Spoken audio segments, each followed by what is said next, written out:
Bismillahirrahmanirrahim. Assalamualaikum warahmatullahi taala wabarakatuh.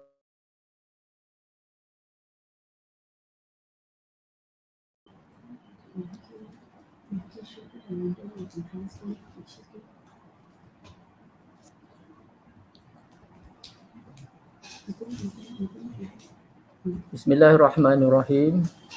Assalamualaikum warahmatullahi taala wabarakatuh. Salam sejahtera, salam menjulang Pendidikan Negeri Sarawak.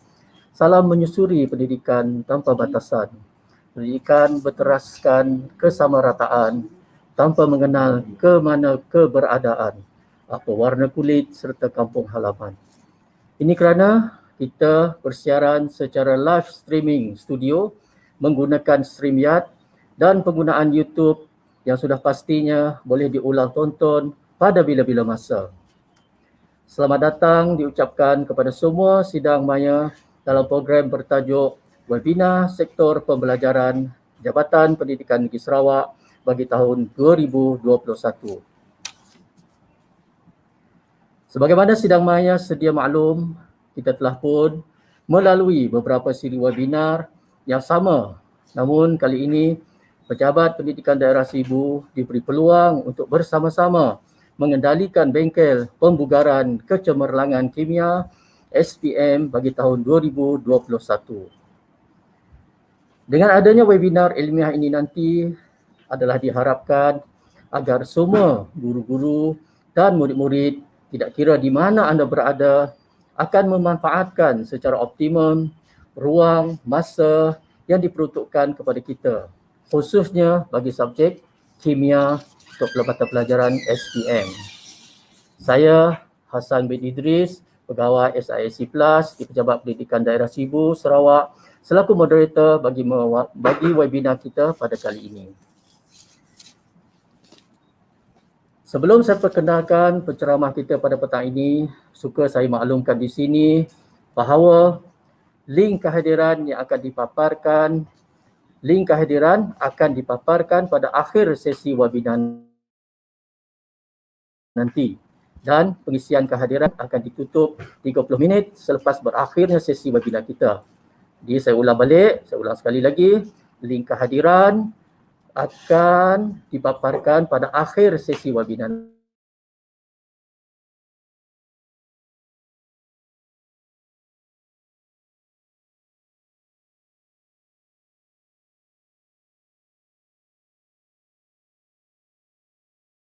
jam sesi berlangsung. Jadi, biarlah kita bersama-sama menjaga profesion kita sebagai warga dalam pendidikan, tidak kira guru maupun murid atau pelajar. Andai ada soalan, kemukakanlah soalan secara beretika dengan berpegang kepada lunas-lunas bahasa yang menyenangkan. Juga gunakan ruang live chat secara berhemah dan tidak keluar daripada maksud webinar kita kali ini. Baiklah, sidang warga maya sekalian. Penceramah yang kita undang pada kali ini ramai 2 orang dan mereka memang selayaknya untuk kita berbicara tentang topik kimia SPM ini kepada kita semua. Mereka yang dimasukkan ialah Cikgu Francisca Lau Hisiu Sia, iaitu Cikgu Francisca Lau Hisiu Sia adalah seorang guru yang berpengalaman selama 20 tahun. Beliau adalah guru cemerlang kimia DG48 pada tahun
Okey, terima kasih kepada Cikgu Hassan selaku moderator kita pada petang ini. Okey, so selamat kembali anak-anak bersama Siri webinar Kecemerlangan Kimia untuk tahun SPM untuk tahun 2021 bagi SPM kita. Alright.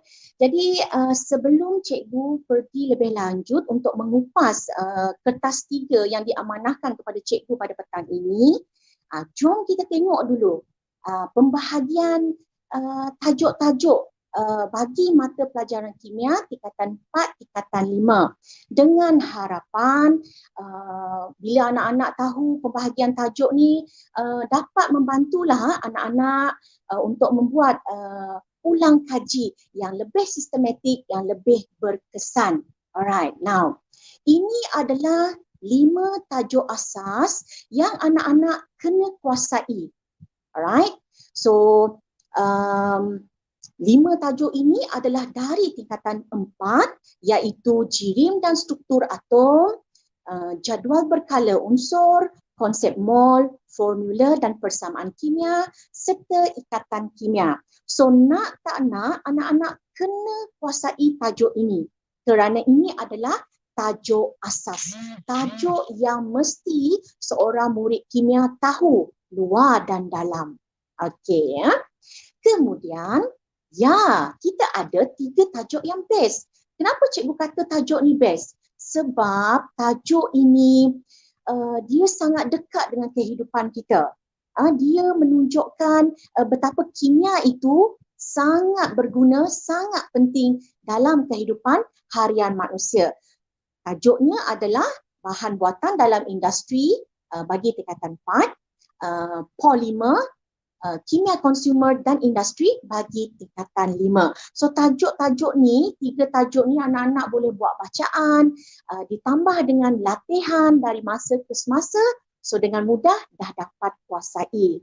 Dan akhir sekali, cikgu tahu ada 5 tajuk yang cikgu rasa agak mengelirukan, agak abstrak, sangat payah. Tapi pelan-pelan, slow and steady, mesti juga buat ulang kaji, suka atau tak suka. So tajuk-tajuk yang dimasukkan adalah asid, base dan garam, kadar tindak balas bagi tingkatan 4, kemudian bila masuk tingkatan 5, keseimbangan redox, sebatian karbon dan termokimia. So itu tadi adalah sedikit pembahagian tajuk mengikut aras kesukaran dan keperluannya. Dan kalau tengok cikgu tak tinggal satu tajuk pun untuk tidak diulang kaji. Alright, now kita tengok apakah format baharu untuk kertas 1. Okey, so kertas 1 4541 bagi SPM 2021 ni dia sangat berbeza dengan KBSM tahun yang lepas. Sebab tahun anak-anak next year hanya ada 40 soalan objektif sahaja dan diperuntukkan 40 markah. Kemudian dia ada 2 jenis soalan iaitu sama ada soalan aneka pilihan A, B dan C atau A, B, C, D seperti kebiasaan dan juga soalan aneka gabungan. Dan masa yang menjawab adalah sama iaitu 1 jam 15 minit. So untuk kertas 1, pastikan anak-anak memperoleh skor 20 ke atas. Maknanya nak tak nak, suka tak suka, mesti dapatkan 20 markah betul bagi kertas 1. Itu minima. Lebih banyak, lebih baik. Okey. Right, Kemudian, ini contoh soalan objektif. Cikgu ambil daripada soalan SPM tahun-tahun lepas. Cuma cikgu ubah sana dan sini lah. Contohnya yang pertama ni. Ini adalah contoh soalan aneka gabungan. A, B dan C. Jadi nanti jangan cari mana jawapan D. Memang tidak ada. Ada setengah soalan, pilihan jawapan adalah sehingga C sahaja. Okey, ya. So kalau soalan ni macam mana nak jawab ya? Yang ni mudah kan? Jadi kalau kita tengok, okey, kita ada larutan asid di sana, kita ada larutan alkali, pentitratan, tindak balas penetralan. Ya, ini adalah untuk garam terlarutkan. Oh, maafkan cikgu, soluble salt, soluble salt. Okay, my bad, soluble salt, iaitu untuk garam, amonium, natrium dan juga kalium. So dengan itu kita tahulah jawapannya adalah C lah. Okay, alright. Itu pilihan yang pertama. Sampai C je dia punya jawapan. Okay, kita tengok contoh yang kedua. Ini yang biasa. Ini biasa dalam kita punya kertas SPM, iaitu kita ada pilihan A, B, C dan D. Cikgu suka soalan ni sebab soalan ini cikgu belajar sesuatu daripada murid cikgu. Murid cikgu ajar Ohen. Okey, ini adalah apa yang murid cikgu ajar pada cikgu lah. Dia katakan kalau kita guna Ohen ni cikgu, senang je cikgu. O tu oxidation, pengoksidaan. So tambah, tolak-tolak, tambah. Kemudian untuk penurunan, tolak, tambah-tambah, tolak. So dengan itu mudah sahaja jawapannya adalah penambahan nombor pengoksidaan. Alright, itu contoh soalan yang kedua. Okay. Kemudian kita ada jenis soalan aneka gabungan. So ini adalah soalan aneka gabungan yang memerlukan anak-anak kena baca, kena analisis maklumat yang diberikan. 1, 2, 3, 4. Akhirnya baru kita buat pilihan jawapan. So untuk soalan yang sebegini rupa, paling banyaklah dalam kertas SPM adalah 3 soalan sahaja dan paling minimum adalah 1. Dia boleh keluar 1 atau 2, tapi paling banyak 3 soalan lah untuk soalan aneka gabungan ini. Jadi itu adalah sedikit perubahan yang berlaku pada kertas 1 kita. Okay, so 40 soalan, pastikan 20 skor minima. Okay, alright, now kita tengok pula untuk sedikit format. Okay, ini yang saya buatkan untuk menjawab soalan inilah. Tapi saya rasa kalau cikgu tak terang pun anak-anak boleh jawab yang ni kan. Okay. Alright, kita tengok kepada format kertas 2. Okay. Untuk yang kertas 2 ni dia ada banyak jugalah perubahannya. Okay, banyak juga perubahannya di mana ada 11 soalan yang diperuntukkan sebanyak 100 markah penuh. 100 markah penuh. So untuk kertas 2 ni pastikan skor minima yang diperoleh tu 50 lah. Sebab ada 50 soalan yang mudah. Mudah pun anak-anak kena tahu kimia itu sendiri. Kena tahu konsep kimia, kena tahu prinsipal kimia. Okay? So dalam kertas 2 ada bahagian A. Bahagian A kalau sebelum ni 6 soalan sahaja. Tetapi untuk yang ini dia dah ada 8 soalan. 8 soalan yang membawa kepada 60 markah. Jadi pembahagian markah untuk 8 soalan ni dia tidak sama. Dia bermula dengan markah yang sedikit, 1 dan soalan 2 5 markah saja. Kemudian barulah dia naik 6, 7, 8, 9 dan 10 markah. Okay, so itu untuk bahagian A, struktur.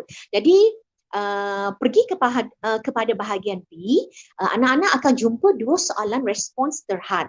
Jadi 2 soalan respon terhad ni wajib jawab 1 soalan sahaja dan markah yang diperuntukkan adalah 20 markah. Okey, walaupun ada 2 soalan, maafkan cikgu, walaupun ada 2 soalan diberikan dan jawab 1 sahaja, tidak menjadi masalah untuk anak-anak menjawab kedua-dua soalan tersebut dengan syarat masa anak-anak tu mencukupi.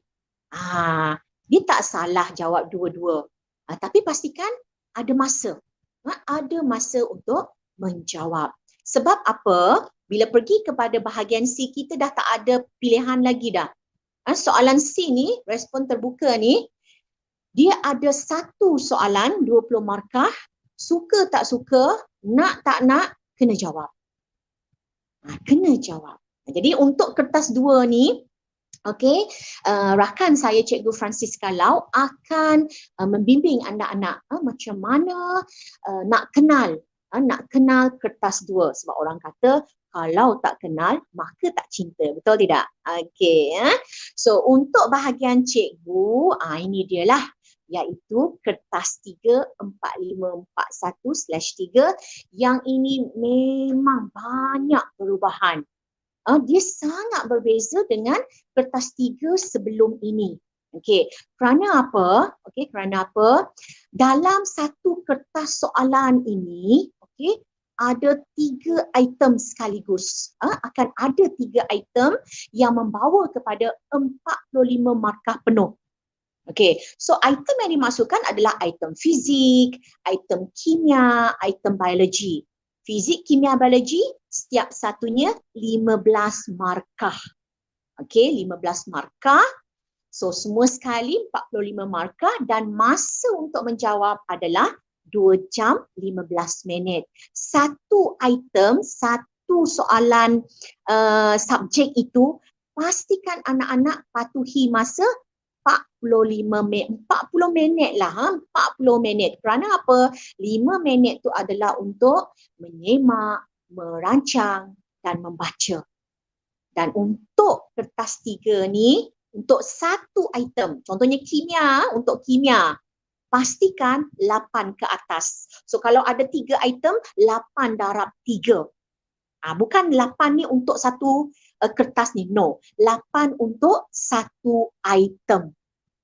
Okey, Jadi kalau dapat macam yang cikgu maklumkan tadi 20, 58, insya-Allah bolehlah mendapat kimia dengan grade yang baik. Okey. Alright, kalau nak lebih baik lagi, nak cemerlang, kena dapatkan semaksima yang boleh. Okey, macam mana kertas 3 ni ya? Sebab dia sangat baru tahun ni. Dia akan dijalankan sekitar Februari tahun hadapan. Okey. Alright. Ini cikgu ambil contoh muka hadapan kertas 3. Kertas 3 ni dia dikenali sebagai kertas amali sains bersepadu. Amali sains bersepadu. Kenapa amali sains bersepadu? Sebab ketiga-tiga item terdapat di dalam kertas soalan ini. Fizik, kimia, bio. Okey, kalau anak-anak tengok arahan ni, kalau tak berubah lah, cikgu rasa tak banyak berubah. Okey, dia dah bagi tahu jawab semua soalan. So kena jawab soalan 1, soalan 2, soalan 3. Fizik, kimia, bio ataupun apa-apa susunan yang dia akan buat. Cikgu pun tak pasti. Yang pasti fizik, kimia, bio di sana. Right? 15 minit pertama, tengok. Anda tidak dibenarkan bekerja dengan alat radar. Maknanya tak boleh mula. 15 minit peperiksaan itu bukan untuk mula eksperimen. Tetapi 15 minit itu adalah untuk pertama, senarai semak. Kena semak bahan radas yang dibekalkan. Bukan untuk kimia saja, untuk subjek-subjek yang ada. Fizik, kimia dan bio. Okey? Jadi buat tandakan pada senarai semak tersebut. Okey. Kemudian ada masa lagi baca soalan dan mulalah merancang kerja. Sebab salah satu daripada item tu dia akan ditanya melibatkan konstruk mengeksperimen. Maknanya dia tidak ada prosedur. Prosedurnya adalah kita yang merancang prosedur. Tapi of course lah amalinya adalah amali yang memang anak-anak dah biasa buat. Sebab itu untuk menguasai kertas amali sains bersepadu ni, pastikan anak-anak aktif membuat amali di makmal. Sekarang dah bersemuka, betul? Bila cikgu bawa je pergi makmal untuk buat amali, grab the opportunity. Grab the opportunity. Sebab amali ni kena buat individu. If you don't do the experiment, so anak-anak takkan dapat dia punya outcome. So kalau tak dapat outcome, macam mana kita nak jawab? Okay, 15 markah tu banyak tu. Alright, Now, so maknanya bila kita buka saja kertas soalan amali sains bersepadu tu, anak-anak akan jumpa senarai untuk bahan dan radas. Jadi yang ini cikgu ambil untuk kimia sahaja. So dalam kertas anak-anak nanti dia akan ada 3 senarai lah, fizik, kimia, bio. Jadi 15 minit pertama tu adalah untuk anak-anak tandakan di sini. Okey, ada atau tiada. Kalau tiada, cepat-cepat maklumkan kepada pengawas yang bertugas. Jangan bila buat nanti baru sedar bahan tak ada. Kita tak nak buat macam tu. Jangan. Itu akan sangat membuang masa. Jadi 15 minit pertama tu adalah semata-mata untuk kita semak bahan radas, untuk kita baca soalan dan untuk kita rancang jalan kerja eksperimen yang kita diperlukan. Itu adalah perjalanan kertas amali sains bersepadu untuk tahun 2021. Okay, alright. Now, ini tadilah kalau boleh untuk semak ni untuk setiap item, untuk setiap subjek tu ambillah masa kurang daripada 5 minit. Okay, sebab lebihan masa yang lain tu ambillah peluang untuk baca soalan, rancang kerja. Okay, now untuk kertas 3 petang ni, okay, cikgu akan bincangkanlah 12 kemahiran saintifik yang perlu dikuasai bagi kertas amali sains bersepadu. Okay, so kemahiran yang dimaksudkan adalah pemerhatian, inferen, mengukur, meramal, mengkelas, menggunakan masa dan ruang, hipotesis, pemboleh ubah, mentafsir, definisi secara operasi, operational definition, berkomunikasi dan yang paling tinggi adalah mengeksperimen. Mengeksperimen ni memang mengkehendaki anak-anak untuk merancang eksperimen, jalan kerja amali tersebut untuk mendapatkan tujuan eksperimen kita. Maknanya anak-anak kena tahulah apa yang perlu dilakukan kepada pemboleh ubah yang terlibat. Alright, now. Jadi untuk perbincangan pada petang ini, cikgu fokuskan, cikgu tumpukan kepada tajuk ini, soalan ini. Ini contoh sahaja, contoh soalan sahaja. Cikgu suka soalan ini. Jadi cikgu keluarkanlah untuk kita sama-sama tengok, sama-sama bincang pada petang ini. Okay, now. Arus elektrik terhasil apabila 2 kepingan logam berlainan jenis dicelupkan ke dalam suatu elektrolit dan disambungkan dengan wayar penyambung. Rajah 1 menunjukkan rajah susunan radas bagi menentukan nilai voltan dalam suatu sel kimia. Okay, alright, now. Okay, ini kita punya radas, kita punya susunan radas, right? Okay, kita guna kepingan magnesium dan juga pita magnesium dan juga kepingan kuprum. Okay, so di sini bila kita nak jawab soalan ini, bila kita nak jawab soalan ni, anak-anak kena ada konsep kimia itu sendirilah. Sebab itu tadi di awal-awal tadi cikgu tak tinggalkan pun satu bab untuk tidak diulang kaji.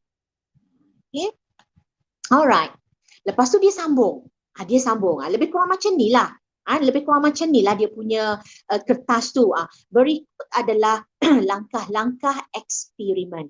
Jadi anak-anak ikut saja prosedur yang diberikan. Dia kata gosok, kita gosok. Dia kata masuk, kita masuk. Dia kata celup, celupkan. Sambungkan kedua-dua logam kepada voltmeter. Rekodkan bacaan voltmeter dalam jadual 1, ulang langkah 1 hingga 5 menggunakan pasangan logam berbeza seperti dalam jadual 1. Jadi ini adalah prosedur sebenarnya, prosedur untuk anak-anak menjalankan eksperimen yang dimaksudkan tadi. Okay, now kita pergi kepada dia punya soalan. Okay, tengok tadi dia kata dekat yang kelima ni kalau kita tengok alright. Dia dah bagi tahu kat sini. Rekodkan bacaan voltmeter. So ini adalah tugasan yang pertama. Kemudian dia kata ulang langkah 1 hingga 5 menggunakan pasangan logam berbeza seperti dalam jadual 1. So kena cakna ayat tersebut, makanya dia terus dengan perekodan. Jadi dia minta kita pertama kita kena rekodkan. So kita kena rekodkanlah di sini. Kita rekodkan bacaan yang kita peroleh daripada eksperimen kita. Jadi nampaknya kena buat eksperimen baru dapat jawapan sini. Kalau tak buat, tak ada jawapan. Tengok cikgu tak buat eksperimen ni. Tak ada jawapan lah. Kosong sahaja. Okay. Kemudian langkah yang terakhir dia catatkan tadi, ulang langkah 1 hingga 5 menggunakan pasangan logam yang berbeza. So pasangan logam berbeza seperti dalam jadual 1, kena rujuklah jadual 1 apakah pasangan logam berbeza yang dimaksudkan. Jadi maknanya untuk kertas 3 ni anak-anak kena baca ayat tu dari A sampai Z. Baca dengan teliti. Dia punya arahan tu tidak seperti dalam buku teks lah. Okay, so rekodkan di sini. Jadi cikgu tulis kat sini untuk merekod bacaan. Okay, itu adalah satu kemahiran tadi. Merekod bacaan, tempat perpuluhan, decimal places, perlulah betul. Tempat perpuluhan tu perlu betul. Betul yang macam mana ya? Okey, jom kita tengok. Okey, memandangkan kita guna radas voltmeter, so cikgu keluarkanlah 2 voltmeter dengan tanda senggatan berbeza. Okey, now kalau kita tengok yang ni, okey, tanda senggatan dia, okey, sedikit halus lah. Yang ni sedikit halus berbanding yang ini. Okay, now. So, macam mana kita nak tentukan tempat perpuluhan dia? Jadi kita kena ambil bacaan terkecil radas tersebut. So, kena pandai baca radas ni. So, macam mana nak pandai baca radas? Kena rajinlah buat eksperimen. Lepas ni, banyakkan bertanya dengan guru-guru anda. Okay, so kalau kita tengok di sini, bacaan terkecilnya adalah 0.1. Kemudian kita kena bahagikan 2. Jawapannya adalah 0.05. So kita tengok di sini 2 tempat perpuluhan kan. So makanya jawapan yang ditunjukkan oleh voltmeter yang pertama ini, bacaan hendaklah dalam 2 tempat perpuluhan. Okay. Macam mana pula dengan voltmeter yang kedua? Okey, voltmeter yang kedua pun sama tekniknya macam tadi. Tapi, tengok. Bacaan terkecilnya yang tu adalah 0.2. Okay, 0.2. Okay, kemudian kita bahagikan dengan 2. Kita dapat 0.1. So 0.1, 1 tempat perpuluhan. So nanti bila bila buat eksperimen, kena tengoklah, kena tengok balik radas yang dibekalkan kepada anak-anak.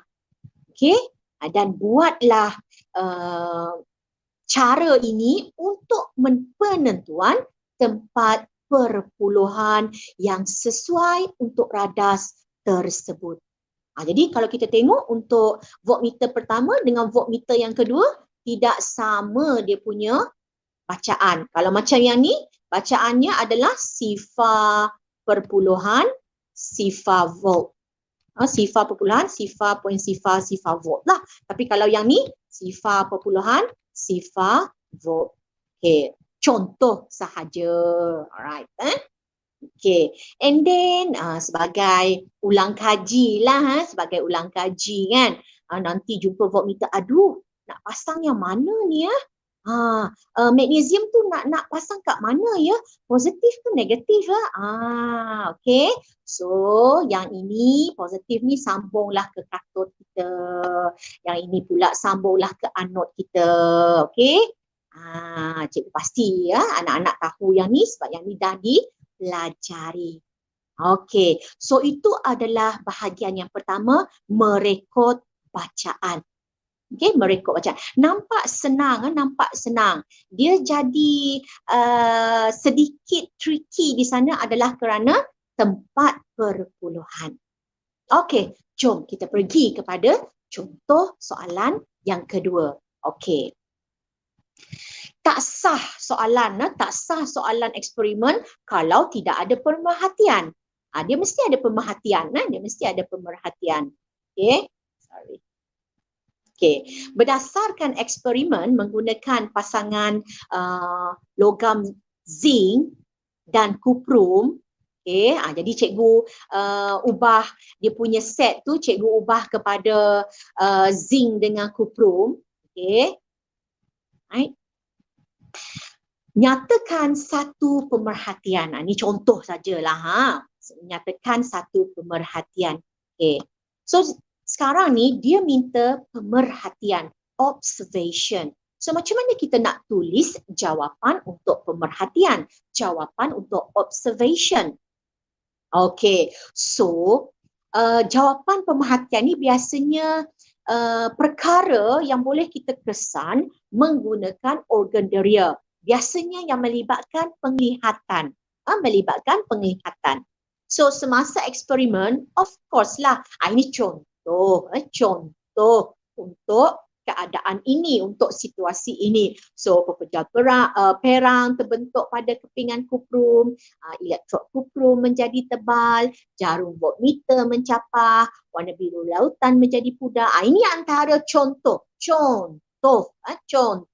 pemerhatian, contoh observation. Brown, solid, thicker, needle deflects, blue color becomes light blue. So ini adalah pemerhatian. Macam mana? Menggunakan sensory organs, menggunakan penglihatan kita. Itu yang pertama, pemerhatian. Okay, alright. Kalau ada pemerhatian, dia mesti akan tanya, wajib, dia mesti akan tanya inferen. Selepas pemerhatian dia akan keluar soalan nyatakan inferen.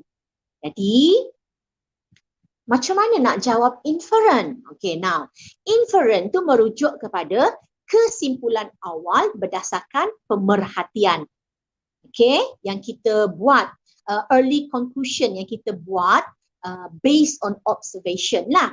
Jadi kesimpulan awal ni kita boleh menjawab sama ada apa untuk pemerhatian ataupun kenapa untuk pemerhatian. Contohlah, katakan pemerhatian kita katakan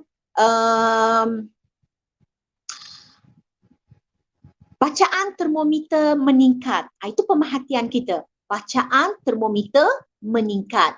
So kita punya inferen yang sesuai adalah kenapa. Kita takkan dapat jawab apa bacaan termometer meningkat. Tak boleh, tak sesuai. Dia sepatutnya kenapa bacaan termometer meningkat. So inferen untuk bacaan termometer meningkat tadi adalah tindak balas exothermic. Ataupun kalau kita ada contoh mendakan kuning terbentuk. Mendakan kuning terbentuk, kita punya pemerhatian. So inferen kita adalah apa mendakan kuning itu. Kita tak sesuai nak guna. Kenapa mendakan kuning? Kurang sesuai. So apa mendakan kuning? Sulfur terbentuk. Jadi sulfur adalah inferen. So itu adalah inferen. Dan inferen mestilah sepadan dengan pemerhatian kita. Jadi ini adalah contoh inferen bagi pemerhatian awal tadi. Tadi kan cikgu cakap pepejal coklat, pepejal perang coklat pula. Coklat tak boleh guna sebab tu makanan. Pepejal perang terbentuk. So pepejal perang tu inferennya adalah pepejal kuprum. Okey. Kemudian arus elektrik jarum voltmeter mencapah. So maknanya arus elektrik terhasil. Warna biru larutan kuprum 2 sulfat tadi menjadi biru muda sebab inferennya kepekatan ion kuprum 2 berkurangan. So inferen kita mestilah sepadan dengan pemerhatian yang kita buat. Dia tak boleh inferen lain, pemerhatian lain. Okey, alright. Okey, boleh Okey, kita teruskan. Okay, ini pemboleh ubah. So pemboleh ubah tak banyak yang cikgu boleh bantu kerana pemboleh ubah ini anak-anak kena latih lah untuk mengenal pemboleh ubah. Apa yang dapat cikgu katakan adalah kalau pemboleh ubah manipulasi, ini adalah merujuk kepada faktor atau keadaan yang kita ubah. Kita yang ubah dalam eksperimen. Kenapa kita nak ubah? Sebab kita nak melihat kesannya terhadap pemboleh ubah bergerak balas. Kita nak tengok kesan dia terhadap pemboleh ubah bergerak balas. Okay. Pemboleh ubah bergerak balas pula adalah yang kita peroleh daripada pengukuran eksperimen itu sendiri. Yang mana dia sangat bergantung kepada pemboleh ubah manipulasi. Okey, dan pemboleh ubah yang kita malarkan adalah keadaan atau faktor yang kita tetapkan dalam eksperimen tersebut. Yang kita tak nak dia ganggu hasil ataupun kita tak nak dia ganggu pengukuran yang kita nak buat dalam eksperimen tersebut. So kita malarkan dia. Okay, Now, ini adalah contoh jawapan untuk eksperimen yang kita bincang pada petang ini. Jadi pemboleh ubah manipulasi untuk eksperimen sel kimia ni adalah pasangan logam berbeza. Dia tak nak jenis logam. Kalau anak-anak tulis jenis logam berbeza, itu dah salah dah. Kurang tepat. Kurang tepat. Sebab apa kita guna pasangan? Pasangan logam berbeza. Okey. Lepas tu kita punya pemboleh ubah bergerak balas adalah nilai voltan, beza keupayaan, bacaan voltmeter boleh. And then yang kita malarkan isi padu dan kepekatan elektrolit, jenis elektrolit. Kalau kita tak guna titian garam ataupun pasu berliang, kalau kita guna satu bekas sahaja sel kimia ringkas, so jenis elektrolit boleh dijadikan sebagai faktor yang ditetapkan dan terminal positif kuprum. Kenapa cikgu letak terminal positif kuprum sebagai dimalarkan? Jadi kalau kita tengok semula yang awal tadi dalam jadual 1 tadi, okey, dalam jadual 1 tadi, kalau tengok sini semuanya copper. Alright, alright. So itu adalah kita punya pemboleh ubah lah. Okey, Now, seterusnya, tak sah kalau tidak ada hipotesis. Sebab hipotesis inilah tujuan kita buat eksperimen. Kita nak tentukan ya atau tidak, diterima atau ditolak. Okey, So hipotesis, secara amnya kita kena tulis PM diikuti dengan PB berserta arah. So maknanya contoh, cikgu bagi ada 2 contoh lah. Dia ada banyak lah, dia ada banyak contoh menulis terpulang sebenarnya. Cuma yang ni cikgu bagi contoh sahaja, bimbingan semata-mata. Semakin tinggi PM, kita punya manipulated variable, semakin tinggi PB. Ataupun jika PM maka PB. Ini contoh sahaja. Contoh penulisan. Jadi untuk eksperimen ini, macam mana kita punya hipotesis? Jadi kita punya MV itu adalah pasangan logam. Okey, pasangan logam kita. Dan nilai voltan adalah PB kita. Apa boleh ubah? Bergerak balas. Arah kita yang mana? Arah kita yang lebih besar tu arah lah. Itu yang dimaksudkan dengan arah. Okey. Tak ada pun cikgu punya hipotesis di dalam contoh. Tak ada. Boleh sahaja. Tengok tu. Semakin besar perbezaan nilai keupayaan elektrod piawai bagi pasangan logam, semakin besar nilai voltan. Cikgu pun tak tahu kenapa cikgu tertinggal perkataan voltannya. Okey, semakin besar nilai voltan. Boleh juga. Dia pelbagai sebenarnya. Tidak ada cara khusus untuk menulis hipotesis. Yang penting PM, PB, arah. Okey, itu dia hipotesis. Alright. Okay. Seterusnya hubungan. Ini dah pergi kepada pilihan kemahiran lah. Yang depan-depan tadi, yang cikgu letak depan-depan, itu adalah yang biasa ditanya dalam suatu kertas amali. Itu yang biasa. Okay, pemerhatian, inferen, hipotesis, pemboleh ubah, kalau ada merekod, itu yang biasa, yang anak-anak mesti kuasai. Sebab itu cikgu kata tadi, satu item 8 minima. Sebab hipotesis dah 2 dah, pemboleh ubah dah 3, dah 5 dah, merekod dah 1, pemerhatian 1, inferen 1, tengok dah 8 dah. Itu belum habis lagi soalan yang kita jawab. Okey ya. Now, soalan yang seterusnya dia kata nyatakan hubungan. Right. Hubungan, relationship antara perubahan saiz elektrod kuprum dengan masa. Okay. So, untuk menulis hubungan, dia lebih kurang sama seperti hipotesis, tetapi arahnya mesti betul. Kalau hipotesis, macam cikgu tulis awal-awal tadi, kalau anak-anak perasan lah, cikgu tulis satu saja. Semakin tinggi PM, semakin tinggi PB. Betul tidak? Kenapa cikgu bagi satu saja? Sebab untuk hipotesis, arahnya dia sekadar mesti ada. Betul tak betul itu belakang cerita. Tapi biasanya kalau dalam buku teks, dia memang dah beri kita hipotesis yang diterima. Okey. Untuk hubungan, dia punya arah hubungan tu dia mesti betul. Dia mesti betul. Kalau salah, tak akan diterima. Dia tak macam hipotesis. Okey, jadi di sini dia tanya perubahan saiz elektrod kuprum dengan masa. The change in the size of copper electrode with time.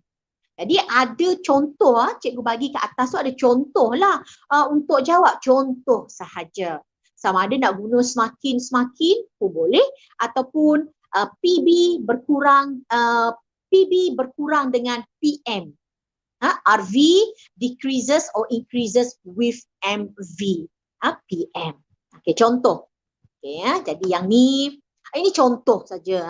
So ada 2 di sana, perubahan saiz elektrod kuprum dan satu lagi masa. So kita tahulah saiz elektrod kuprum tu adalah PB, masa tu adalah PM. Jadi cikgu ambil yang paling senang, saiz elektrod kuprum bertambah dengan masa. Itu cikgu punya hubungan. Okey. Jadi arahnya di situ bertambah dengan masa. Arah yang betul. Okey, Jadi itu adalah hubungan. Ataupun ada setengah orang, cikgu tengok murid cikgu lah, dia suka buat macam ni. Dia suka buat macam ni. Semakin bertambah masa ataupun semakin panjang masa, the longer the time, the bigger the size of copper electrode. Boleh, tak ada masalah. Yang penting arah mesti betul. So untuk hipotesis, untuk hubungan, dia tidak ada satu format wajib, tak ada. Yang penting patuhi sahaja apa yang dikehendaki. Kalau macam hipotesis tadi, MV, RV, arah. PM, PB, arah. Okey. Kalau untuk hubungan, Tak kira depan belakang PM, PB, PB, PM, tak apa. Yang penting hubungan betul. Itu adalah soalan hubungan. Senang kan? Sebab tu dia bagi 1 markah je. Okay, now kita pergi kepada soalan yang seterusnya. Okay. Soalan definisi secara operasi. Okay, DSO. OD. Yang ni memang 2 markah. Hipotesis, definisi operasi, 2 markah. Sebab dia agak sukar untuk ditulis. Okay. So, 2 markah yang dimaksudkan macam mana? Definisi operasi ni, OD ni, dia ada 2 kriteria. Dia ada 2 kriteria. Yang pertama, kena tulislah apa yang kita buat. Apa yang kita buat untuk mendapatkan pengukuran yang kita kehendaki. Apa yang kita buat. Kemudian yang kedua, apa yang kita peroleh, apa yang kita perhatikan melalui perbuatan kita tadi.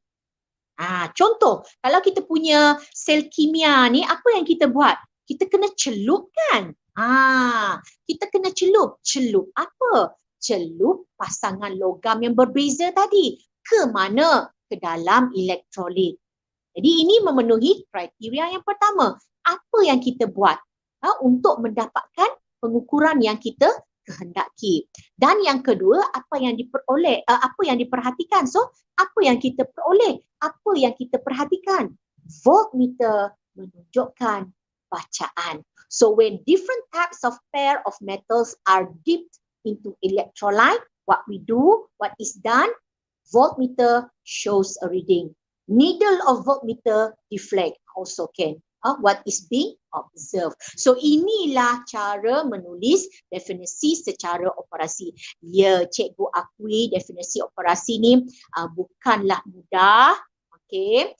Tapi melalui latihan yang konsisten, anak-anak akan dapat menulis definisi operasi dengan baik. Sebab dia menyumbang kepada 2 markah. 2 markah tu besar. Okay ya. So itu definisi secara operasi ataupun operational definition. Okay. Now, kita pergi kepada yang seterusnya. Okay. Pengelasan. Ini senanglah. Ini agak senang. Kelaskan ion-ion yang terdapat dalam larutan kuprum 2 sulfat kepada kation dan anion. Jadi untuk soalan pengelasan ni kadang-kadang dia 2 markah lah. Yang ni cikgu tengok contoh yang ada dia bagi 2 markah. Okey, tapi kita tak tahu kalau pengelasan tu mudah mungkin dia boleh kepada 1 markah. Okey, sebab pengelasan So, macam mana nak buat pengelasan? Ni senang. Bagi cikgu soalan pengelasan yang memang agak mudah. Jadualkan jawapan anda. Itu yang paling mudah lah. Tabulate your answer. Best answer is table. Dan tajuk untuk lajur, heading for each column, kita boleh dapat daripada soalan itu sendiri sebenarnya. So kalau soalan ini dia punya heading adalah cation and anion. So kita buatlah kita punya table. Kita nak table macam ni boleh. Kita nak table macam tak ada lagi. Dia satu lagi table yang memanjang tu boleh, tak ada masalah. Dan untuk soalan ini memandangkan dia tak maklumkan apa bentuk yang dia nak nama ke, nak simbol ke, terpulang kepada anak-anak. Pilih salah satu paling mudah. Saya tahu ada anak-anak dia suka tulis ion kuprum 2, Cu2+. Boleh, tak ada masalah. Dengan syarat pastikan kedua-dua jawapan yang ditulis itu adalah betul. Jangan dia salah satu tu salah. Kalau salah satu salah, itu akan mendatangkan masalah. Alright? So jadi cikgu beri 2 pilihan di sana, sama ada nak eja, sama ada nak tulis simbol. Tak ada masalah. Okey. Kalau tak suka jadual,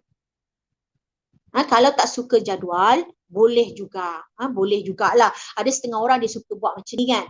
Katakan kita punya cation. Okey, ketayon. Jadi dia akan senaraikan. Dia akan senaraikan tepi ni. 1, 2. Tak ada masalah, boleh je. Okey. Lepas tu anion. Okey. Boleh saja. Okey. Cuma ialah kita ni semua belajar kimia, bakal saintis. Jadi kita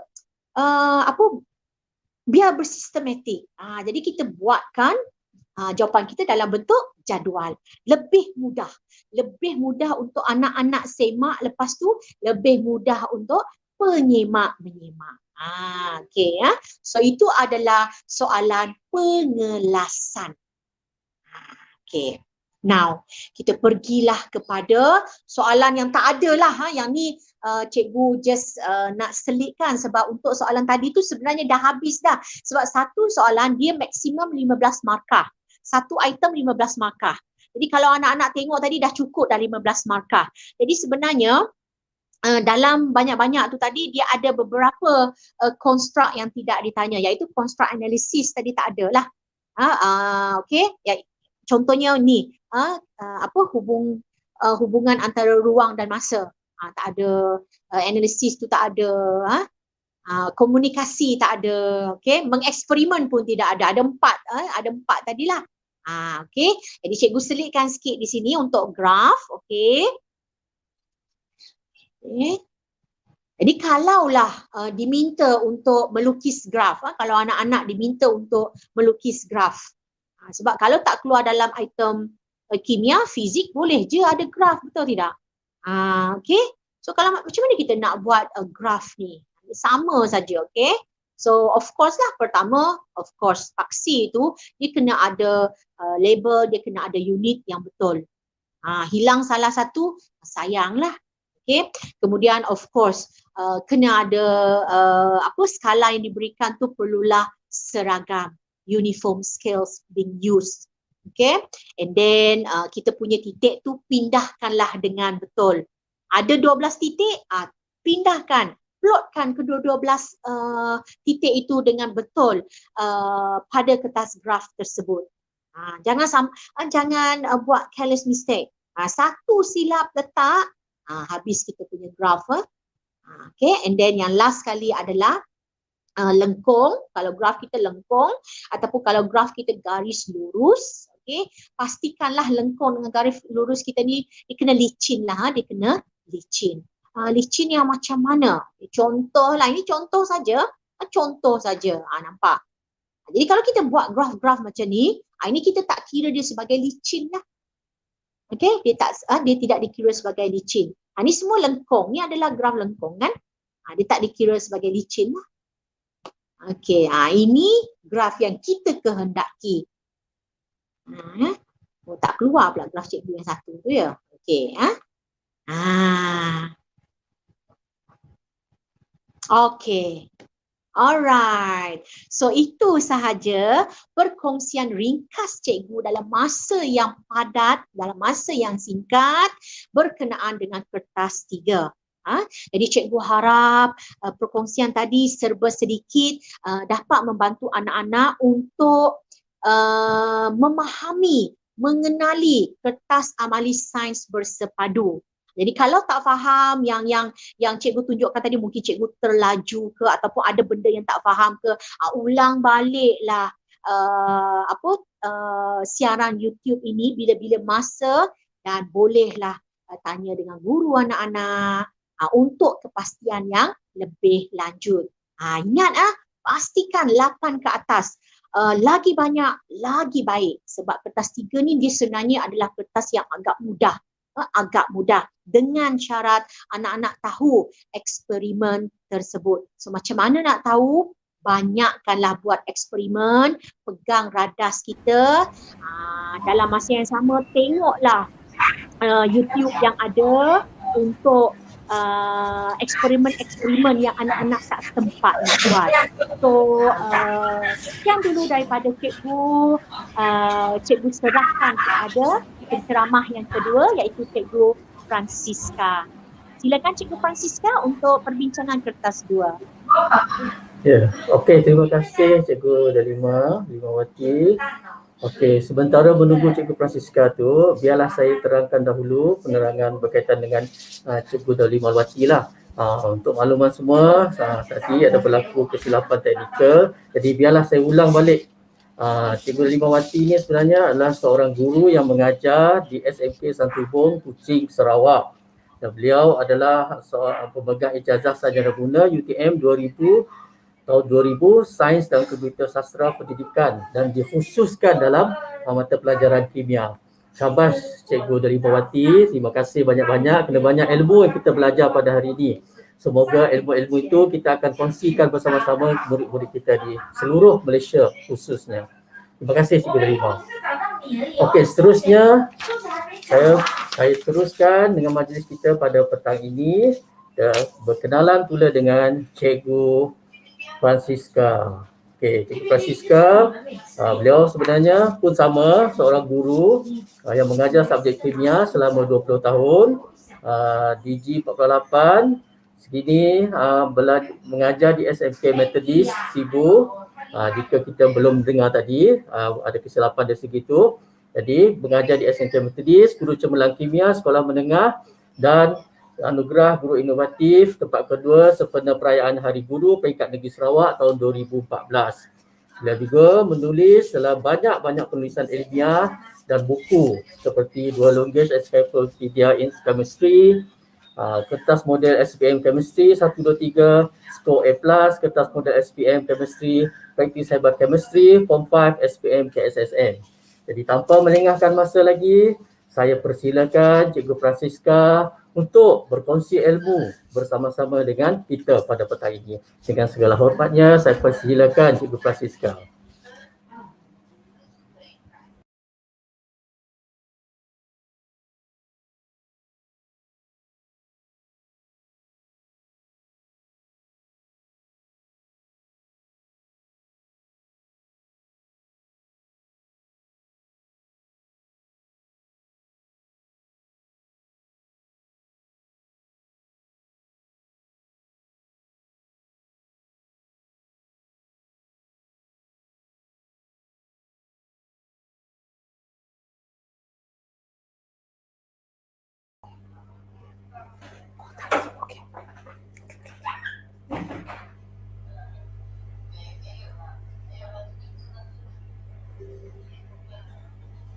Okay, so welcome back to all of you. So a very good afternoon to all of you. So very happy to be here to share some about chemistry with all of you today. So now I would like you to coming up with this paper too. Jadi semasa kita pergi kepada kertas 2 kimia, maka apa yang perlu kita tahu? So the most important thing is how we gonna to improve our answer in chemistry. So here they have some very important tips or notes that you need to learn in your daily activity or revision. So number 1, yang paling penting, you need to master the facts and the concept. This is a very, very important part when you want to improve your answer, to improve your understanding in chemistry. So master the facts and concept, fakta dan konsep. Kedua, yang penting juga, kita perlu faham soalan. So you need to read the questions carefully. So not only for 1 time, but for 2 times or 3 times.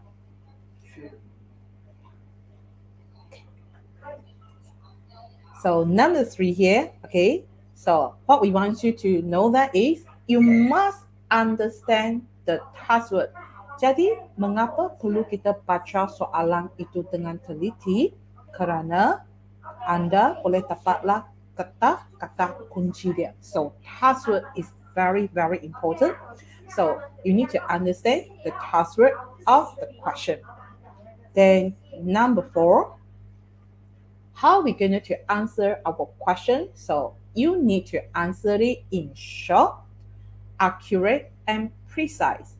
Jawapan anda mestilah ringkas dan tepat. Dan keempat, kita perlu gunakan apa? So, the correct chemical terms and spelling. So, chemistry, they have a lot of the terms. So, you must use the correct terms and the spelling. Then we also know that chemistry, they have a lot of calculation questions. So do we need to show the calculation steps in details? So we need to show the steps in detail. So all the calculation steps, please show in detail. And the last one, and then some of you say that, teacher, I'm not taking any arts, so I'm not talented in it, but please take note, you must learn how to draw the functional label diagram, because we have a lot of experimental questions that it require the diagram. So gambar raja susunan alat radas berlabel. So this is the small tips that we need to apply when we want to do the revision for chemistry, and it can help you to improve your answer, okay, in your chemistry, so in your future. So once you're able to answer the questions well, then you will be very happy when you get the test paper back, or you can improve the score as well. So what I want to share with you today is, number one, when we come up with the chemistry paper or chemistry questions, we always found out that they have a one part which is very difficult for all of us. We would like to say that, although I read through the questions many times, but I cannot get any hints on how to answer the particular question. Therefore, you're going to learn how to underline the password of the question. Mesti dapatkan kata-kata kunci dia. So after you study it, read the question, you can underline it so that you know that the need of the question. So the following, I would like to share you what are those common words that you will always see in your chemistry paper. So number one here, okay, this one, I think that you're very familiar with it, right? So every questions, when you see that, they must have that questions asking for name or state the name, nyatakan nama ataupun namakan. So when you see the term of nama, name, what actually the function or the keyword behind it? The questions here is only need you to give the name, okay, not formula. For example, name the gas, you can write oxygen gas, but you cannot write O2. Berikan nama dengan tepat sekali. So the following, I would like to share some of the example of questions where you can see that name or state the name. Jadi, for one of the questions here, you can have a look at it. Name the element that is used to fill the light bulb. Then you say that, light bulb, it must be referring to the group 18th element. Yes, group 18th element. So which group 18 element? Helium, neon, argon. Okay. So you need to highlight with the menthol. So menthol light bulb, it will be referring to your argon. Okay, argon. Can we write AR? No. We need to write down the name. I'd like to share you another examples over here when we're coming up with the name. So state the name for the process of preparing of soap. Okay, penyediaan sabun. So saponification or saponifikasi. So some of you will say that if I write down the spelling wrongly or I write down as an SAPHO, is it the sound? Okay, the sound of the questions is the same. The sound of the term is the same.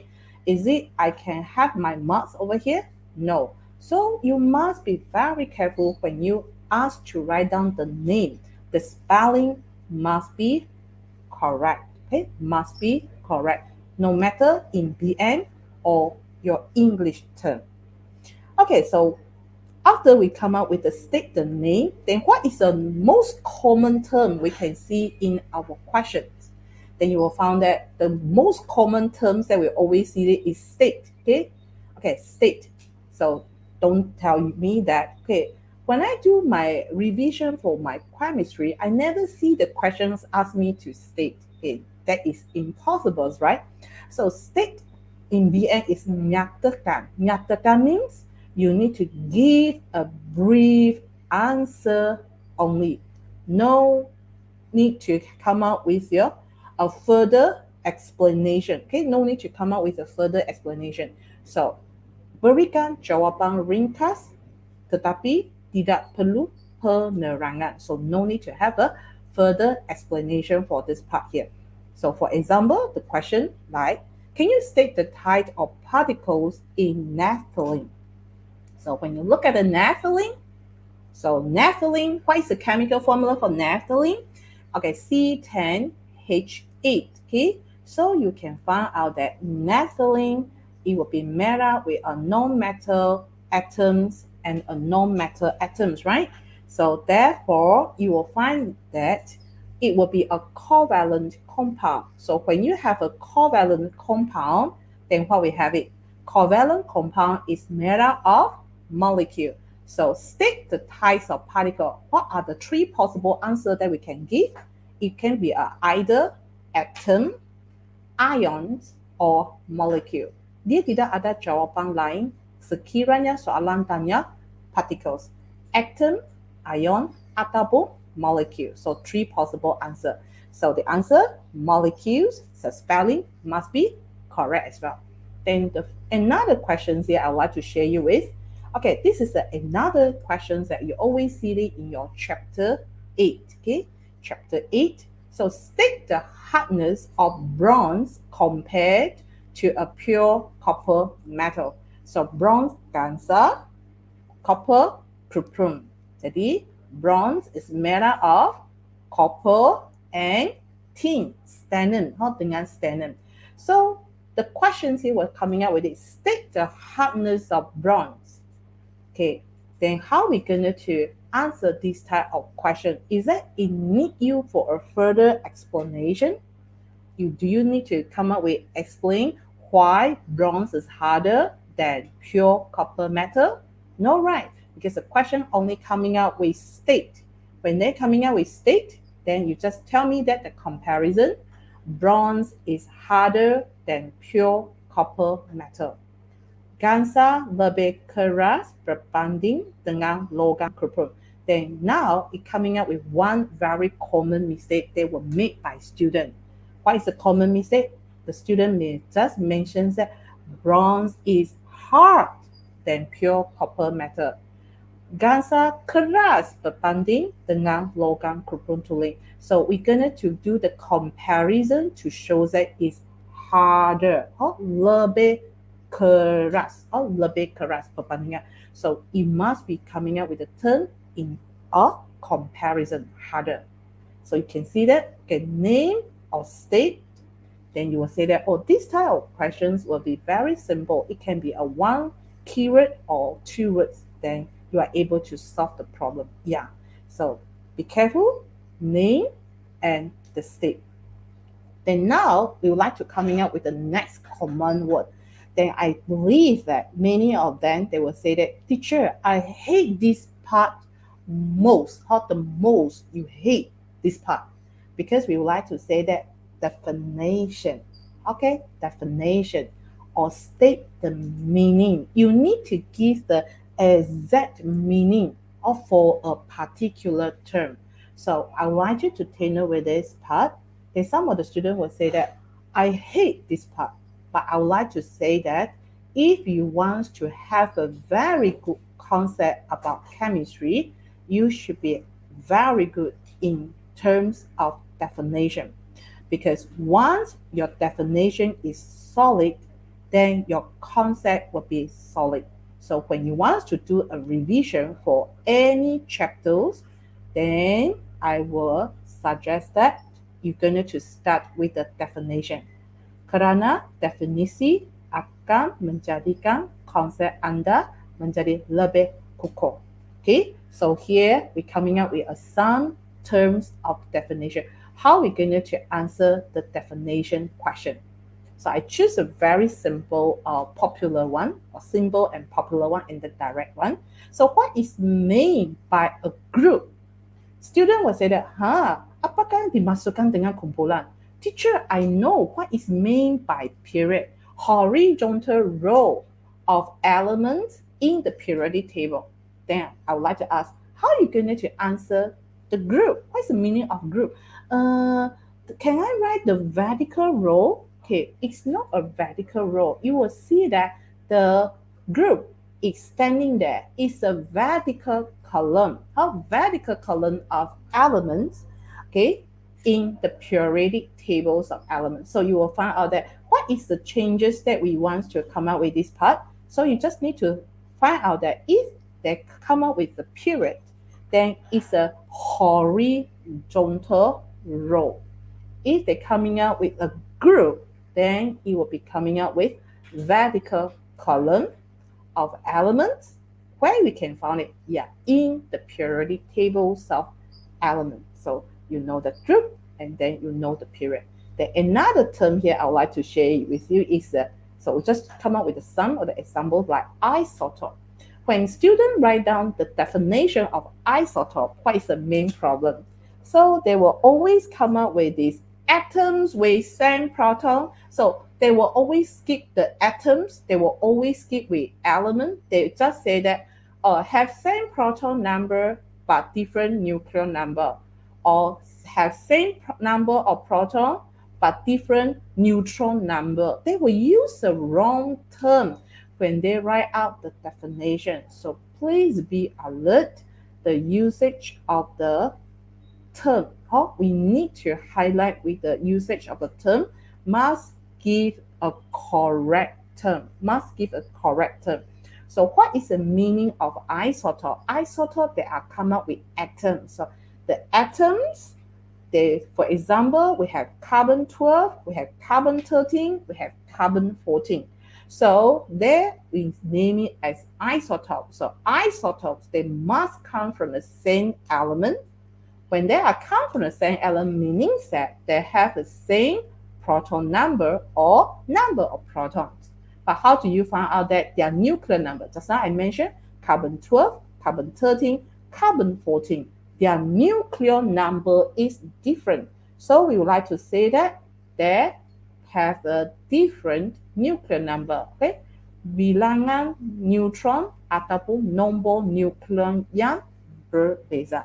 So the easy way is just come up with the example carbon 12, carbon 13, or atoms of the same element, okay, with same proton number but different nuclear number. So you're going to use some method that for you to remember the concept or the definitions. Once the definitions is good, your concept will be good.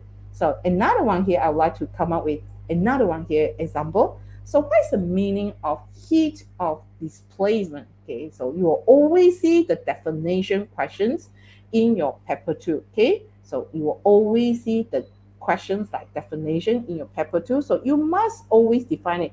Then you can find out that. So teacher, every time I don't care about the definition because whatever I write, I will not get the correct answer.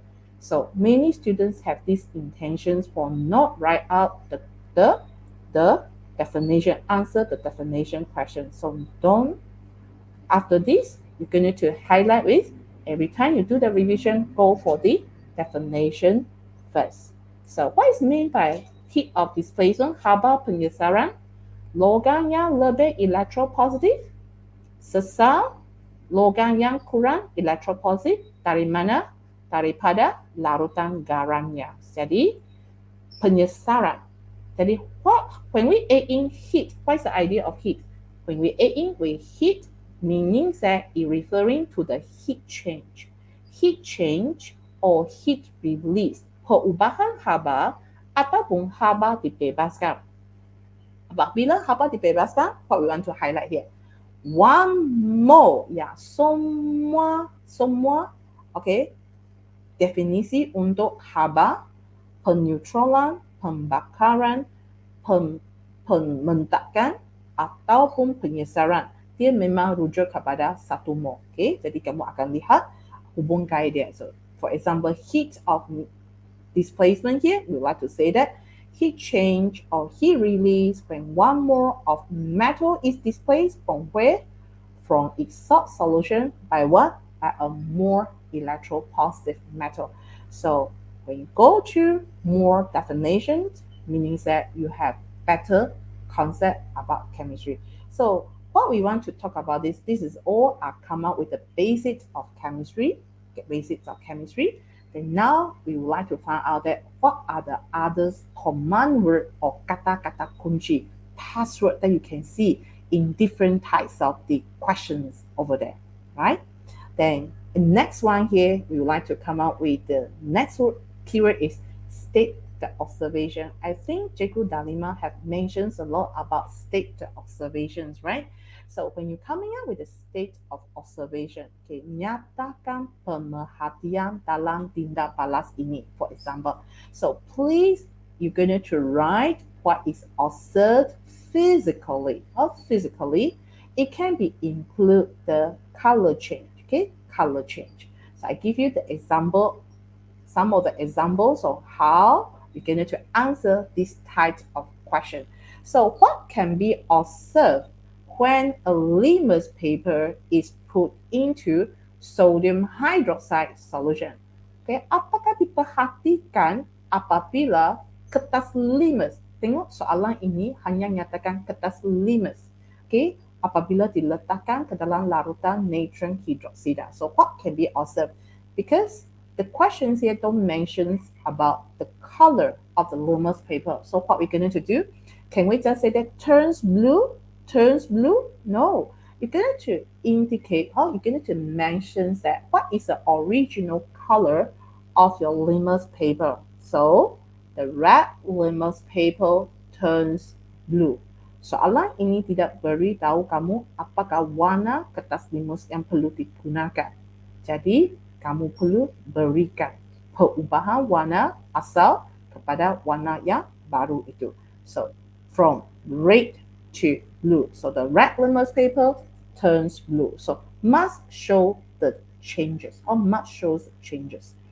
Okay, another example here. Can you state one observation when zinc is added into copper 2 sulfate solution?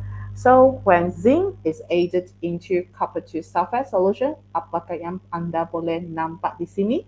So this one is referring to the displacements of metal. So we need to have a concept base.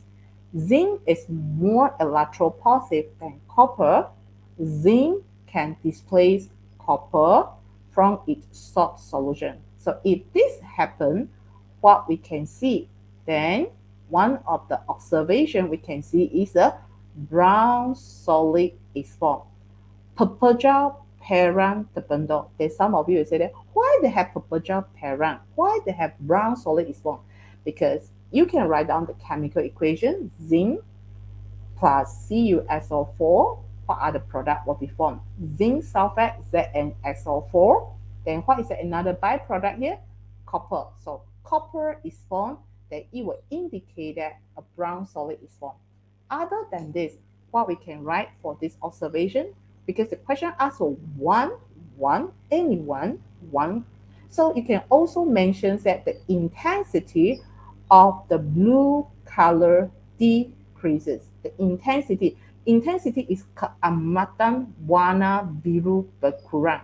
So for this question, what is the common mistake they were made by students?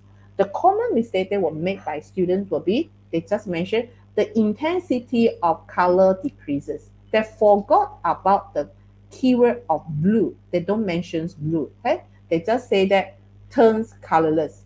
Okay, turns paler, menjadi semakin pudar, without mentions their original color. So when you want to state the observation regarding the color change, you're going to be careful before and after. What is a common mistake that will be made by students? For example, okay, brown color of bromine water is decolorized. When we coming up with the experiments like the reactions in between a hexene and bromine water. So what is the most common mistake that were made by students? The student will say that, okay, the color, okay, bromine water turn colorless. Okay, bromine water turn colorless. So cannot be acceptable in that situation. You need to write down brown color of bromine turns colorless. So please take note, need to state the changes in color, perubahan warna. Dari warna asal kepada warna yang baru. Okay? So this is a very important part, and actually many students will always make the careless mistake when they state the observation. Yeah. So after we have said the observation, then you can coming up with another most popular terms that we can always see that in the question. So explain. So explain. You will always see the keyword of explain, right? So what is the meaning of explain? Explain. So previous we say that state. Now here is explain. So what we're going to take note if the question come out with explain. Explain means you're gonna to give answers with reason. Okay, so reason, so based on your knowledge, your concept, your fact. So you're gonna to explain the certain statement there. So give answer with reason to explain the statement. Okay, fact, observations, or your concept. So you're going to explain. So I think that we can see a lot of the term asking for explanation or explanation, the most popular terms that you always see in your chemistry paper. Explain. Okay, so what are the example of question asking you to explain? So we come up with the different types of examples here, then how we're going to solve the problem. So the questions one here is, can you explain why glucose is not able to conduct electricity in all states? What is the meaning of all states? Okay, all state means solid, liquid, or even your aqueous or aqueous. So why glucose cannot conduct electricity in all the states? Then you need to come up with the chemical formula of glucose. Okay, sila tengok C6H12O6. CHO semua adalah terdiri daripada unsur bukan logam. Sekiranya dia terdiri daripada unsur bukan logam, itu bermaksud dia hanya boleh membentuk seperti yang covalent. So, apakah zarah-zarah yang terdapat dalam sepatian covalent? Sepatian covalent kita hanya ada molekul. Kalau molekul boleh membawa charge elektrik, tidak boleh membawa charge elektrik. So, explain why glucose cannot conduct electricity. You're going to think about that. What is the type of compound of C6H12O6, covalent compound? So covalent compound means they're only made up of molecules. When they're only made up with molecules, then it cannot carry the electric charges because it does not contain free moving ions. So we highlight with the term free moving ion. Ion yang bebas bergerak. Ion yang bebas bergerak. So we can coming up with this answer. So how to explain? Glucose only consists of molecules. So hanya terdiri daripada molekul. Jadi glucose does not contain free moving ion to carry the electric charges. So dia ada mempunyai ion bebas bergerak. Jadi istilah di sini adalah sangat penting, yaitu free moving ion. So you cannot mention that glucose does not contain ions to carry the electric charges, okay? Or, so you're going to highlight here, free moving ion. Ion bebas bergerak, okay? Then highlight with the questions, highlight with the term or the correct term, free moving ions. ion bebas bergerak. Okay, so we go for another example here. So I choose several example for explain. Since that very popular question, we always have questions with explain. So I choose quite numbers of questions with explain. How you're going to explain to the phenomenon or the situations given. So another question is under the chapter 5, okay, chemical bond, ikatan kimia. Explain why the melting point of table salt is high. Then some of you will say that, teacher, what is a table salt? Okay, garam biasa. So what is a garam biasa? So this question, you should know that what is a garam biasa? Garam biasa will be referring to NaCl. So when you know that it's NaCl, then you will find out that Na metal, Cl non-metal. Logam dengan bukan logam akan membentuk seperti yang ion or ionic compound. So why? So this question actually is coming up with this. Why the ionic compound has high melting point? Why? So you need to take note with that. In our ionic compound, it will be made up with ions. The ions are oppositely charged. Charge positive, charge negative. Na positive, Cl minus. Okay? Jadi ion-ion itu ditarik oleh apa? Ditarik oleh daya elektrostatik yang kuat. So the ions in table salt are attracted by strong electrostatic forces. So the correct term, strong electrostatic forces.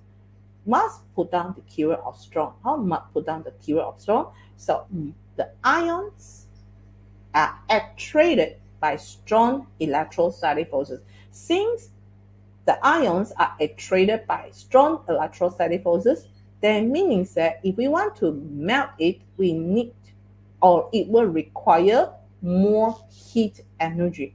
So more heat energy is needed to overcome the forces. So when we're coming out with these questions, so some of the students, they will make some common mistake. What is a common mistake? Number one, they forgot to write down ions.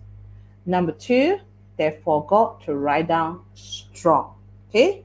Number three, they forgot to write down heat. They say that more energy is needed. Okay, this is the third mistake, or it was made by student, the common one. And then number four is overcome. Some students will write down break, B-R-E-A-K, memutus. But please take note at the end here is the terms of forces. Forces? Daya tarikan. When we coming out with daya tarikan, kita hanya boleh mengatasi tarikan. Mengatasi daya tarikan. Kita tidak boleh memutuskan daya tarikan. So I hope that you will be alert with the term. So ions in table salt attracted by strong electrostatic forces. Therefore, more heat is needed to overcome the forces. So we highlight the term. So measure that keyword. Tidak boleh salah ini ions, strong electrostatic forces, heat, overcome the forces. Okay, so this is the questions coming out with explain, right? Then coming out with another question here. Can you explain why fluorine, bromine, and iodine are located? This one is are located at group 17. Mengapa fluorine, bromine, dan iodine terletak pada kumpulan 17? Boleh terangkan mengapa? Jadi, apakah kesilapan umum yang akan dilakukan oleh para pelajar? Jadi, kebanyakan pelajar akan tulis mempunyai 7 elektron valen. Mempunyai 7 elektron valen. Okay, kerana mempunyai 7 elektron valen seperti ini. Okay, in English they will say that have 7 valence electrons. So what's the mistake over here? The mistake, it will be coming up with the terms of the atoms. So why the elements are located at group 17? Because the atoms of the element have 7 valence electrons, or the atoms of the elements have 7 valence electrons. So you're going to highlight with the terms of the atom. Atom is needed when you want to explain this question. So you'll find out that the simple or minor thing here, actually it can cause that you lost some of your point of your score, right? When you answer the questions. Okay, so after this, we can go further a bit. So another questions here. I think this one is a very familiar in your daily life. A food can is made from iron that is coated with tin. Jadi, tin makanan, okay, mestilah disadukan dengan stainant kan. Jadi, di sini ada satu pernyataan. Why food in a dented can kemek? Oh, tin makanan yang kemek. Why they would like to say that? Why they would like to say that? Okay, the dented can is not safe to be consumed. Why? So this one is our daily life. I believe that you always know that. Don't buy any food in a dented can because it's not safe. Your mom will tell you that it's not safe. Your dad will tell you that it's not safe. Then can you tell me that why it's not safe? Because the question here, they're coming up with explain why it's not safe. So why it's not safe? So you can see that if there is kemet, okay, it's dented, because we know that the iron is coated with a very thin layer of tin. The coating, dia disadukan satu lapisan stainer yang nipis. Kalau dia sudah kemet, apa akan berlaku? Ya, permukaan stainer itu mungkin sudah rosak, sudah pecah. Kalau pecah, apa akan berlaku? And some of the students, they are very alert. They say, teacher, I found that the iron is more electropositive than tin. If iron is more electropositive than tin, then when they're exposed to oxygen and water, so which metal it will undergo oxidation first? Then you will say that ions will undergo oxidation and it can produce ions to ion. So you just imagine that if the food that you want to consume, you want to put inside your mouth is contaminated with ions to ion, then what will happen to your food? Then you say that, oh, the food is contaminated with ion to ion. It's not safe to be consumed. So, tidak boleh makan kerana sudah dicemarkan. So, based on this understanding, then we like to try to arrange it in our answer. So, first, you can talk about that because the thin layer cracks kerana kemek, dented, or the chala, pecah, rosak. Okay, so if this happens, meaning that the iron under the layer of your tin will expose to the oxygens and water from the surrounding. Then what will happen? So you also know that tin is less electropositive than iron, or we would like to say that iron is more positive than tin. So iron is readily undergo oxidation to form ions to ion. Then we can explain that iron is oxidized to ions to ion. Okay, so we notice that rusting of iron occur and the food now is contaminated by your ions to ion. So you can coming up with the one explanation that it will help you to relate it with your redox knowledge in terms of the explanation, and you can relate it why the food is contaminated because of the presence of Fe2 positive ion. So this is come up with the questions like explain, okay? Explain to the phenomenon given, okay? So we can come up with more example later on. So before we come up with the others part, then come up with another example of the questions that you always say that, oh, I always say this one in the questions when I do my exercise, when I do my revision. Yes, describe chemical test, or even you coming out with a gas test. So it's a very popular question. Describe a chemical test, describe the gas test. Okay.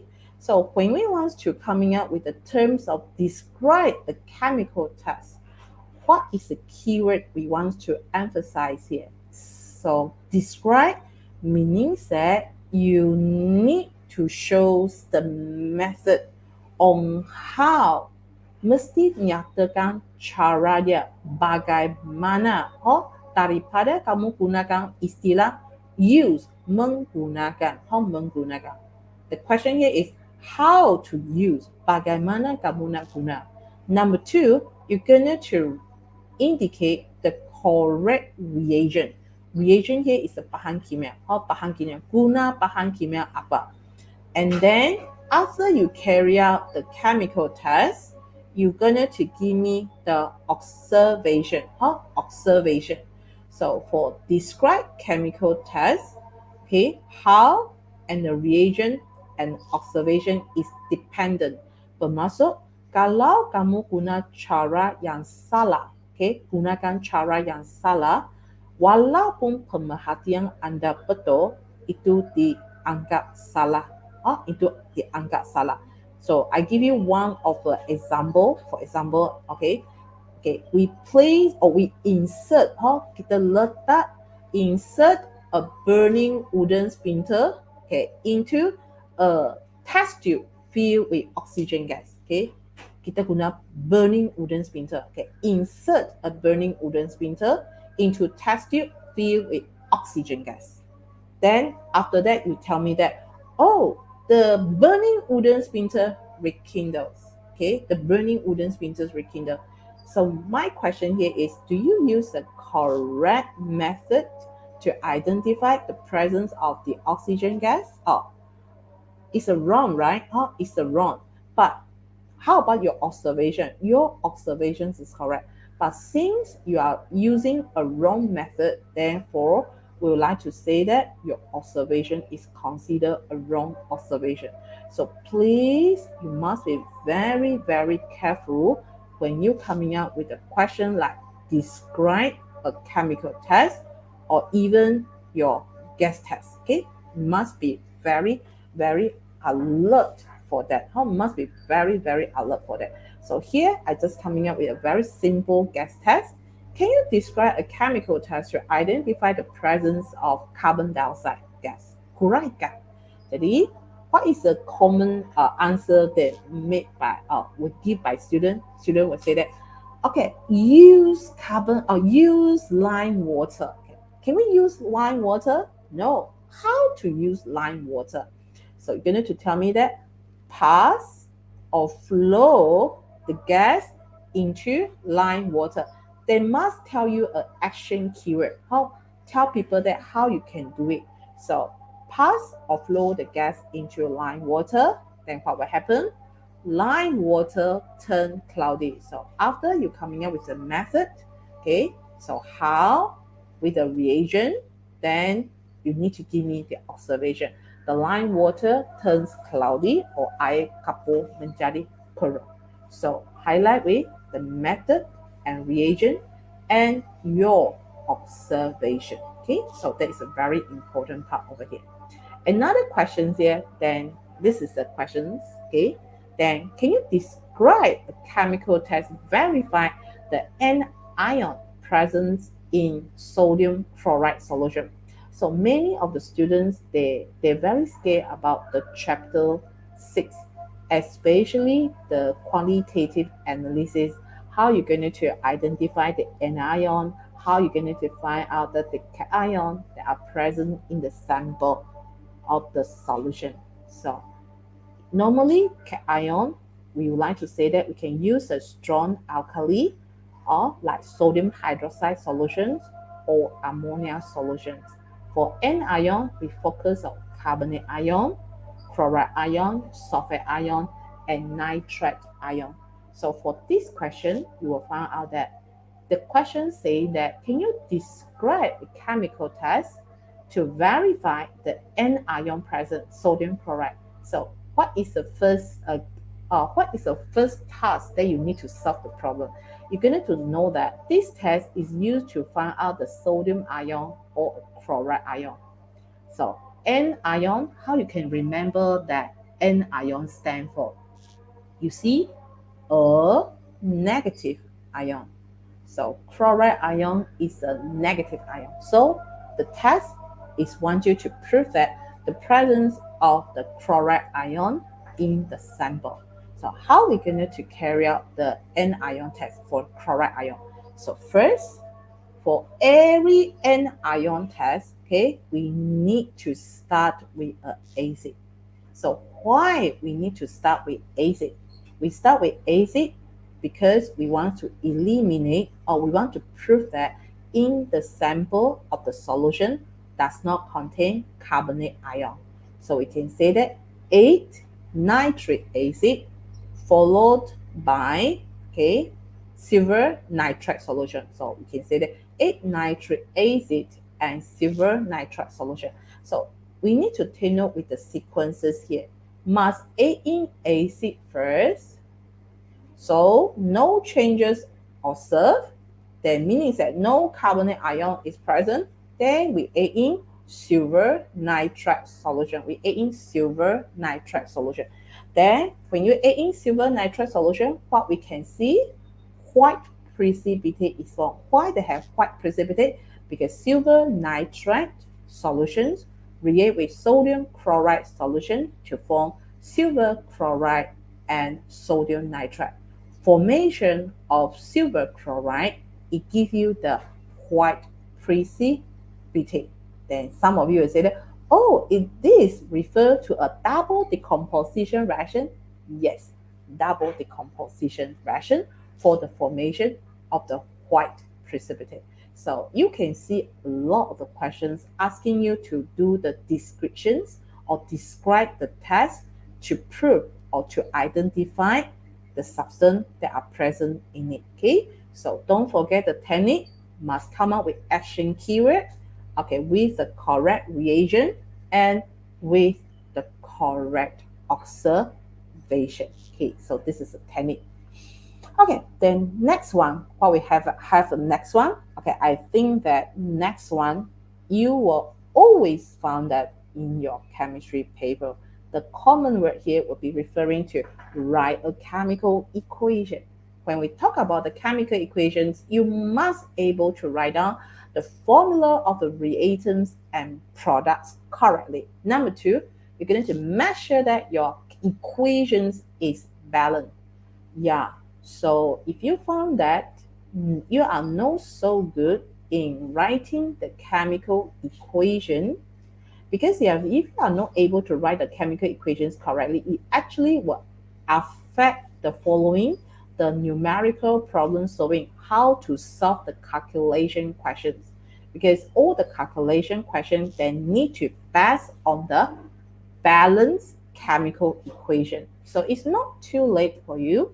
Yeah, so you're going to be more familiar with the cations and anion. Okay, normally we'll say that memorize the cations and anion and learn or do a lot of practices to know that how to construct the chemical formula correctly. So once you're able to write down the chemical formula of the reagents and product correctly, then you are able to balance the chemical equation. So here I just show a simple example. Can you write a chemical equation for the reaction between a magnesium and copper 2 sulfate? So Mg reacted with CuSO4, it produces MgSO4 and copper. They have a small reminder over here. What is a small reminder? Students, they have a problem with the capital letter and the small letter. Huh? So what is the most common mistake that will be made by students if they write down the correct chemical formula? Okay, then we say that the capital letter C and U.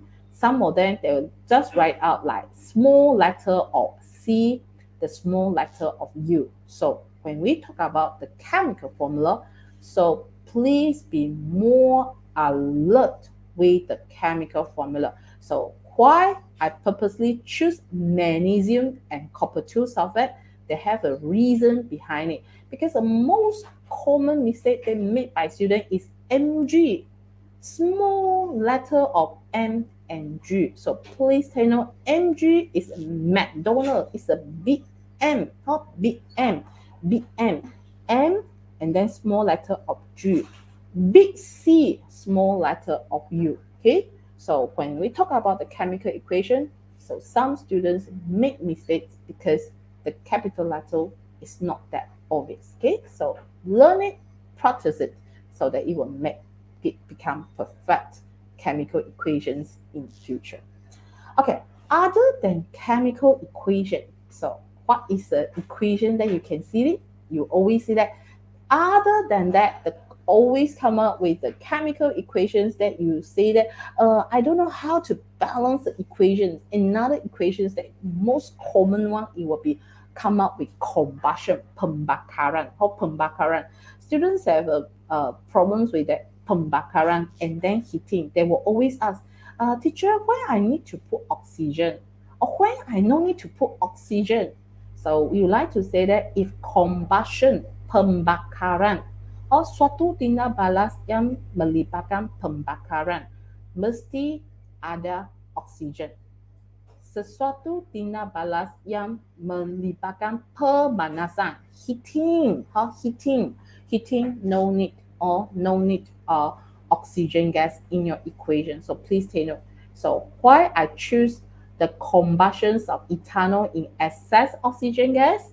Because many students will make this careless mistake.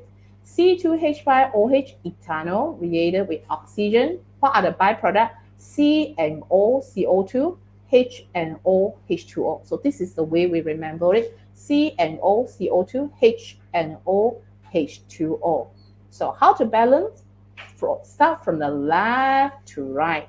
So 2, 2. 5 plus 1, 6. So 3. So after this, how many oxygens we need to balance? So some of the students, they will say that, oh, very easy. Yes, very easy to make mistake. 2 times 2 plus 3. They say that, teacher, on my product side, I have 7 oxygen. So then they say that I want to use a fraction 7/2. So is it your equations is correct? Don't forget that alcohol, ethanol itself, they have 1 oxygen. Ada satu oxygen di sana, right? Therefore, you're going to be careful with this. So 7 minus 1, you still have 6. So how you're going to balance the oxygen? So 6 oxygen, that means that 3 times 2 oxygen. So 3 times 2 plus 1, then you have 7 oxygen. So balance equation, you're going to check the numbers of atoms on your left-hand side and then your numbers of atoms at your right-hand side. Make sure that it will be balanced. So how we are able to balance the equation? In the first place, you must able to write down the chemical formula of your reagents and product correctly. Formula kimia mesti betul. Barulah kita boleh seimbangkannya dengan betul. Okay, so do more practice. Okay, improve your chemical equation. Okay, don't scare about the chemical equations, right? Okay, then now another words that you all see that ionic equation. We are not only have chemical equation, but we also have the ionic equation. So when we talk about the ionic equation, so you will find out that ionic equation, the method is the same, correct formula of the reagents and product, and then must be balanced. Must be balanced. So here I want to share you with one.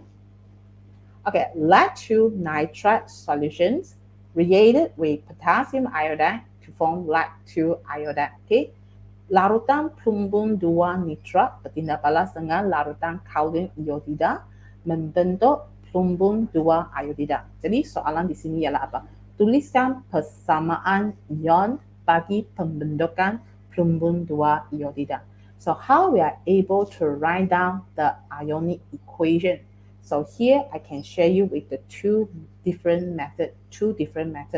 Okay, first method, we say that we go back to the traditional method. we would like to write down all of the ions that are present in the sample or in the solution. Lactyl nitrate, it consists of lactyl ion. Nitrate, it consists of nitrate ion. So lactyl nitrate, it consists of lactyl ion and nitrate ion. Potassium iodide, it consists of potassium ion and iodide ion. When they react, they will form you a lactyl iodide. Lactyl iodide is an insoluble salt, so the ions cannot move freely. Then how about the potassium nitrate? Potassium nitrate, all nitrate salt are soluble in water. Semua garam nitrat larut dalam air. Oleh itu, potassium nitrate, kalium nitrate dia boleh pecah jadi K positive and MO3 minus. So maybe some of you will say that, teacher, why we have these two here? Or why sometimes we need to write down the two in front of it? So if you see this is a subscript number, kalau dia subscript number bermaksud hanya nitrat ini dia ada dua. Jadi kita darat masuk dua nitrat. Tetapi kalau kamu lihat ini ialah coefficient. Kalau coefficientnya tulis di luar, bermaksud kita darat masuk. Dia ada dua potassium ion dengan dua iodide ion. Dua iodide ion.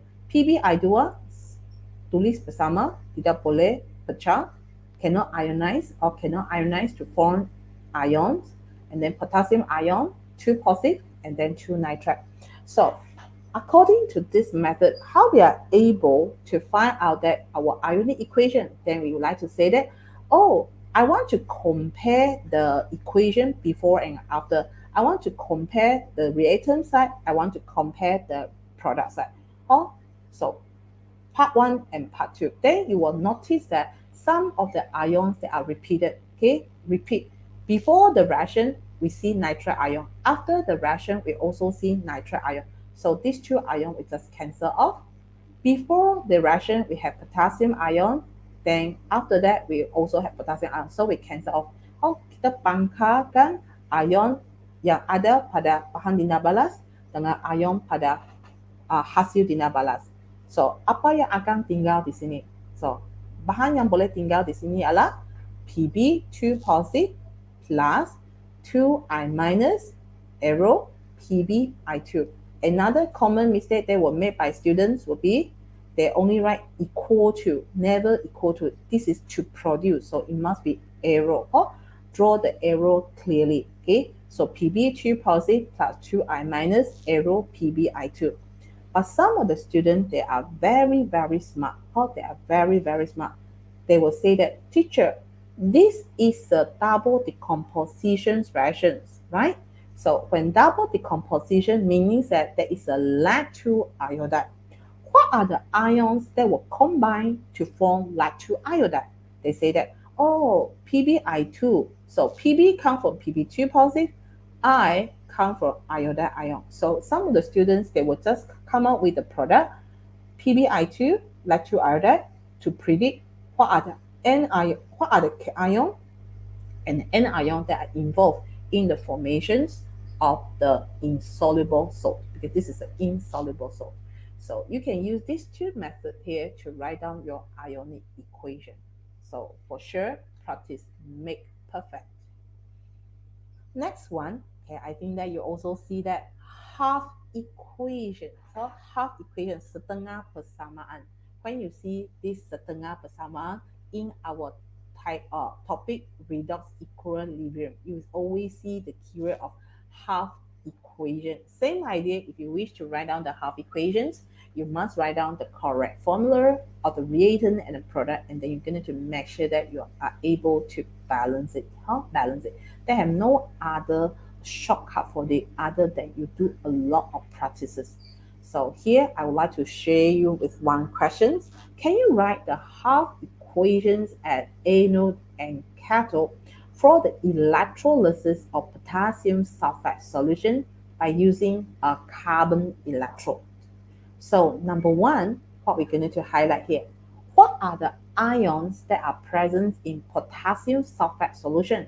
So you'll say that, I have potassium ion, I have sulfate ion, Okay, because the solutions, so I have hydrogen ion and I have hydroxide ion, right? So K positive, SO4 2 minus, H positive, and OH minus. So this is what we have. Then next, what is the questions about? Write the half equations at anode. Write the half equations at cathode. The question here is, during the electrolysis, you need to know that what are the ions that will move to anode. Ion apa pergi anode? Ion apa pergi cathode? Okay, anode or anode, a negative ion will move to anode. Cathode, a positive ion will move to cathode. So how we remember this one? N ion move to anode. Cat ion move to cathode. Huh? So cat ion move to cathode. So from this part, you're going to find out that the ions that will move to anode first, the ions that will move to cathode. But the question here is, you have OH minus, you have SO4 2 minus. So which ion allows you to write down the half equation? So yang mana satu kita tulis? We write down the half equation for hydroxide ion or sulfate ion. We write down the half equation for sodium ion, or we write down for the hydrogen ion. So you're going to take note with this. What are the factors that will affect the selectively discharge of ions at your anode and cathode? Apakah faktor yang akan mempengaruhi ion dinyarchas di anode dan di cathode masing-masing? So, why I put down the circle over here? Because you will say that hydroxide ion is discharged. Hydroxide ion is discharged. Why the hydroxide ion is discharged? Mengapa kita pilih hydroxide ion? Kita pilih hydroxide ion kerana, so what's the reason? Yes, you're going to refer to your standard electrode potential. Okay, hydroxide ion is discharged because the E0 value of OH minus ion is less positive than E0 value of sulfate ion. So you need to know the concept of the E0 value of OH minus, or the E0 value of hydroxide ion is less positive than E0 value of sulfate ion. Therefore, OH ion, hydroxide ion is discharged. So how are we going to remember the product? O, oxygen, O and H, water. Then you balance the equation. Then you look at the sodium ion and hydrogen ion, which are moved to cathode. Which ion will be discharged? Once again, you think about that. What is the factor that will affect the selective discharge of ion at the electrode? So the answer will be hydrogen ion. Hydrogen ion discharge. Why? Because of what is the reason? Because the E0 value of hydrogen ion is less negative than sodium ion. Sodium ion is the E0 value is very negative. Okay, the positions are, so you will find out that the positions is very, very high in the standard electrode potential list. Okay, so E0 value of hydrogen ion is less negative than E0 value of sodium ion. That's why hydrogen ion discharge. So hydrogen ion positive, receive electron, then what will be happen here? Hydrogen gas. So positive 1, oxidation number becomes 0. So it means that reductions occur, receive electron. So 2H positive plus 2E, arrow H2. Okay, hydrogen is a diatomic molecule. Please take note. So you can see that questions can coming out with the half equation. Okay, half equation. And other than that, what we have is, so other than chemical equations, ionic equation, okay, half equation, then based on that, what we have next, another common word that we always see that is a solve problem. numerical problem solving, meaning that you need to do your calculation. When we say that if you involve the questions, okay, involve calculation, penyelesaian masalah secara pengiraan, dia tidak ada cara lain. Dia tidak ada cara lain. Dia selalu ikut cara yang sama. Cara yang sama. Apakah cara yang sama? Pertama, mesti tulis persamaan kimia yang seimbang. Okay? A balanced chemical equation. After that, from the question, you are able to find the numbers of mole. Cari bilangan mole bagi bahan yang diberikan tertentu. Lepas tu, sangat penting, kamu mesti tunjukkan nisbah bilangan mole. Nisbah bilangan mole, mole ratio. Last, okay, mesti beri jawapan yang tepat dengan unit yang betul. Jadi, dia hanya selalu ikut 4 cara ini, 4 langkah ini. Dia tidak akan lari. So, chemical equation, okay, find a mole ratio, answer with correct unit. So here I just share you with the 2 simple questions, I think 2 or 3 questions about the calculation. So 2.3 grams of sodium react with excess oxygen gas. Can you calculate the mass of sodium oxide is one? So soalan ini dia nak cari sodium oxide. Okay, 2.3 grams of sodium reacted with excess oxygen gas. So sodium plus O2, what are the products? Sodium oxide. What is the chemical formula of sodium oxide? Na2O. Therefore, you need to write down a balanced chemical equation. Na plus O2, arrow, Na2O. Balanced equation, oxygen here 1, here 2, so 2 Na2O, so 4. Then what we need to do next, after this, you calculate the numbers of mole of sodium. In question, 2.3 grams is given. So 2.3 divided by the molar mass of sodium, you have 0.1 mole. Then next, you come up with a mole ratio. They have different way for you to write down the mole ratio. 4 mole of sodium, it can produce 2 mole of sodium oxide from the equation 2 to 4, or 4 to 2. Then if we have 0.1 mole, how many mole of sodium oxide that will be formed? It's half of it, right? So you can use a cross multiply, okay? Darat silang untuk cari jawapan ini. Last, you just need to substitute the mole and the molar mass of sodium oxide. So I show you these 2. So one is in BN, one is English. So any differences in the calculation part? No different. It will be the same thing. Okay. So this is the one calculations. The important part, after you know how to write down the chemical equation, actually you need to learn how to solve the numerical problem. So perhitungan, penyelesaian dengan perhitungan.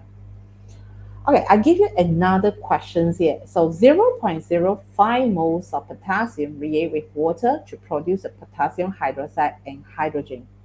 Can you calculate the volume? So you will find out that the previous question asked you to find the mass, cari jisim. Now the question asks you to find your volume. So meaning that if you wish to solve the numerical problem solving here, you must be very familiar with the formula. Mole equals to mass over molar mass. Mole equals to volume of gas over molar volume. A mole equal to number of particles over Avogadro constant. You must be very familiar with the formula, and then you are able to apply the formula. So the question still the same. Start with the chemical equation. All the calculation must start with the chemical equation. So balance the chemical equation. Okay. Then potassium react with, because I already mentioned what are the products. So balance chemical equation. Then do we need to calculate the numbers of mole this time? No need, because the question already gives you the numbers of mole. So what is the mole ratio that we have? Bilangan mole. So potassium and hydrogen. So from the equation 2 mole K akan menghasilkan 2 mole hydrogen. So 2 and 2. Therefore, if now the number of mole potassium is 0.05, then you just substitute. Here I make okay, so 2 to 1. Here is one simple mistake. So 2 to 1. So you can take note with it. So 2 to 1. It's not 2 to 2, 2 to 1. So this is 1. Okay, 0.05 more, then it will be ratio to 0.025 more. So you just substitute and then you can find out the volume. Okay, another common mistake that coming out in this question, 0.6 dn 3 or dn minus 3. So we need to know that 0.6 decimeter cubic, so cubic of decimeter. So it's actually is 0.6 dm3. It's not dm minus 3. Okay, so please take note with that. Another questions here, you will find out that this one I changed, put it in a dm version. So serbuk zinc berlebihan bertindak balas dengan 50 cm padu AC hidroklorik 0.5 mol per decimeter cubic. So hitungkan isi padu gas hidrogen terhasil pada suhu bilik. So what is the first stage when you want to solve the problem? Yeah, step number 1, you need to write down the chemical equation Zn plus 2HCl arrow ZnCl2 plus H2. So how we can find out the number of mole, volume, and molarity? NV over 1000, so 0.5 times 50 divided by 1000, you find out the numbers of mole. Same idea, you need to find your mole ratio. Okay, no other technique. Mole ratio, nisba bilangan mole. Hydrochloric acid and hydrogen gas, so 2 moles to 1 mole from the equation. Jadi kamu pindah masuk, kalau 0.125, okay, gunakan multiple, okay, cross multiply ataupun tarak silang, kamu akan dapat bilangan mole hydrogen. Lepas tu kamu hanya rujuk kepada bilang, okay, formula dia mole equals to volume of gas over molar volume. Then you are able to solve the question of calculation. Is it simple and nice? Yeah, you will find that, okay, when you know how to write down the chemical equations, you will find out that it's simple and nice when you do the calculations part. Okay, so for the following here, I would like to choose another question for you. This is Daniel cell. Cell Daniel. So cell Daniel here, you see that they are using a zinc electrode and copper electrode. Zinc electrode and copper electrode. Then you will find out that zinc electrode is dipped into zinc sulfide solution and copper electrode is dipped into copper 2 sulfide solution. Okay, so this question, they give you the standard electrode potential value of the half cell or nilai keupayaan electrode piawai sel setengah. So zinc ion plus 2E arrow or forward backward zinc. So you see that the given is a minus, E naught value is a minus 0.764. Okay, copper 2 ion, receive 2 electron. So the arrow forward backward, copper, E naught value is positive 0.34 volt. Okay, when we have the standard electrode potential value, we always want to arrange, let's say they are not arranged properly, or they give you the standard electrode potential. Kalau mereka berikan that standard electrode potential value kepada kamu, tetapi tidak disusun, maka apakah cara yang perlu kita buat? Kita susun terlebih dahulu. Bagaimana kita susun? Kita susun daripada nilai E naught yang lebih negatif kepada lebih positif. Oh, kita susun dulu E naught value daripada yang lebih negatif kepada lebih positif. Apakah masuk tanda negatif ini? Apakah masuk tanda positif ini? They have a hint actually. So negative meaning that zinc akan dijadikan sebagai negative terminal. Zinc will act as a negative terminal, whereby copper plate here will become a positive terminal. So hints number 1, they will tell you that about the terminal. Zinc will act as a negative terminal, whereby copper will act as a positive terminal. Then number 2, what will happen here? Because E naught value is minus 0.76, then you also notice that we have zinc ion and then we have zinc atom here. So when you refer to your left-hand side, this is the left-hand side. So left-hand side, it will be always act as a oxidizing agent. Why? Because you see that our standard electrode potential is actually written as reduction format. So this is a oxidizing agent, whereby zinc will be as your reducing agent. Reducing agent. So any particles that or species that put at the left hand side, it will be an oxidizing agent, and then on your right hand side will be your reducing agent. So when you see the sign is negative, meaning that zinc is readily oxidized to form zinc ion. So the reaction actually it will shift to the right or shift to the left. Okay, from zinc it move to the zinc ion side. So when you see negative, so meaning that zinc is readily oxidized to form zinc ion. How about copper 2 ion? So because the inert value is positive sign, so copper 2 ion is readily reduced to form copper atom. So we can find the information over here. How we can find the information based on the questions over here. So now I want you to coming up with the following questions here. Can you write the cell notation for the Daniel cell? So this is a very popular question. So cell notation for the Daniel cell. So what we're going to highlight with the cell notation. So you need to highlight with ABC. You remember, always remember ABC. A is what? A is anode. Start with anode. Then C is a cathode. B can be the bridge, or we just say the bridge here. So jambatan, jambatan, jambatan di sini. So the bridge. So you remember A, B, C. Okay, A, B, C. So what will happen at anode? So our anode now is zinc oxidized to zinc ion. So Zn become Zn2 positive. Then at your cathode, what will happen? Copper 2 ion receive 2 electrons to form copper atom. So how are we going to write down the cell notation? So ABC, A, so zinc becomes zinc ion. Because they have a different physical state, they have the different phases.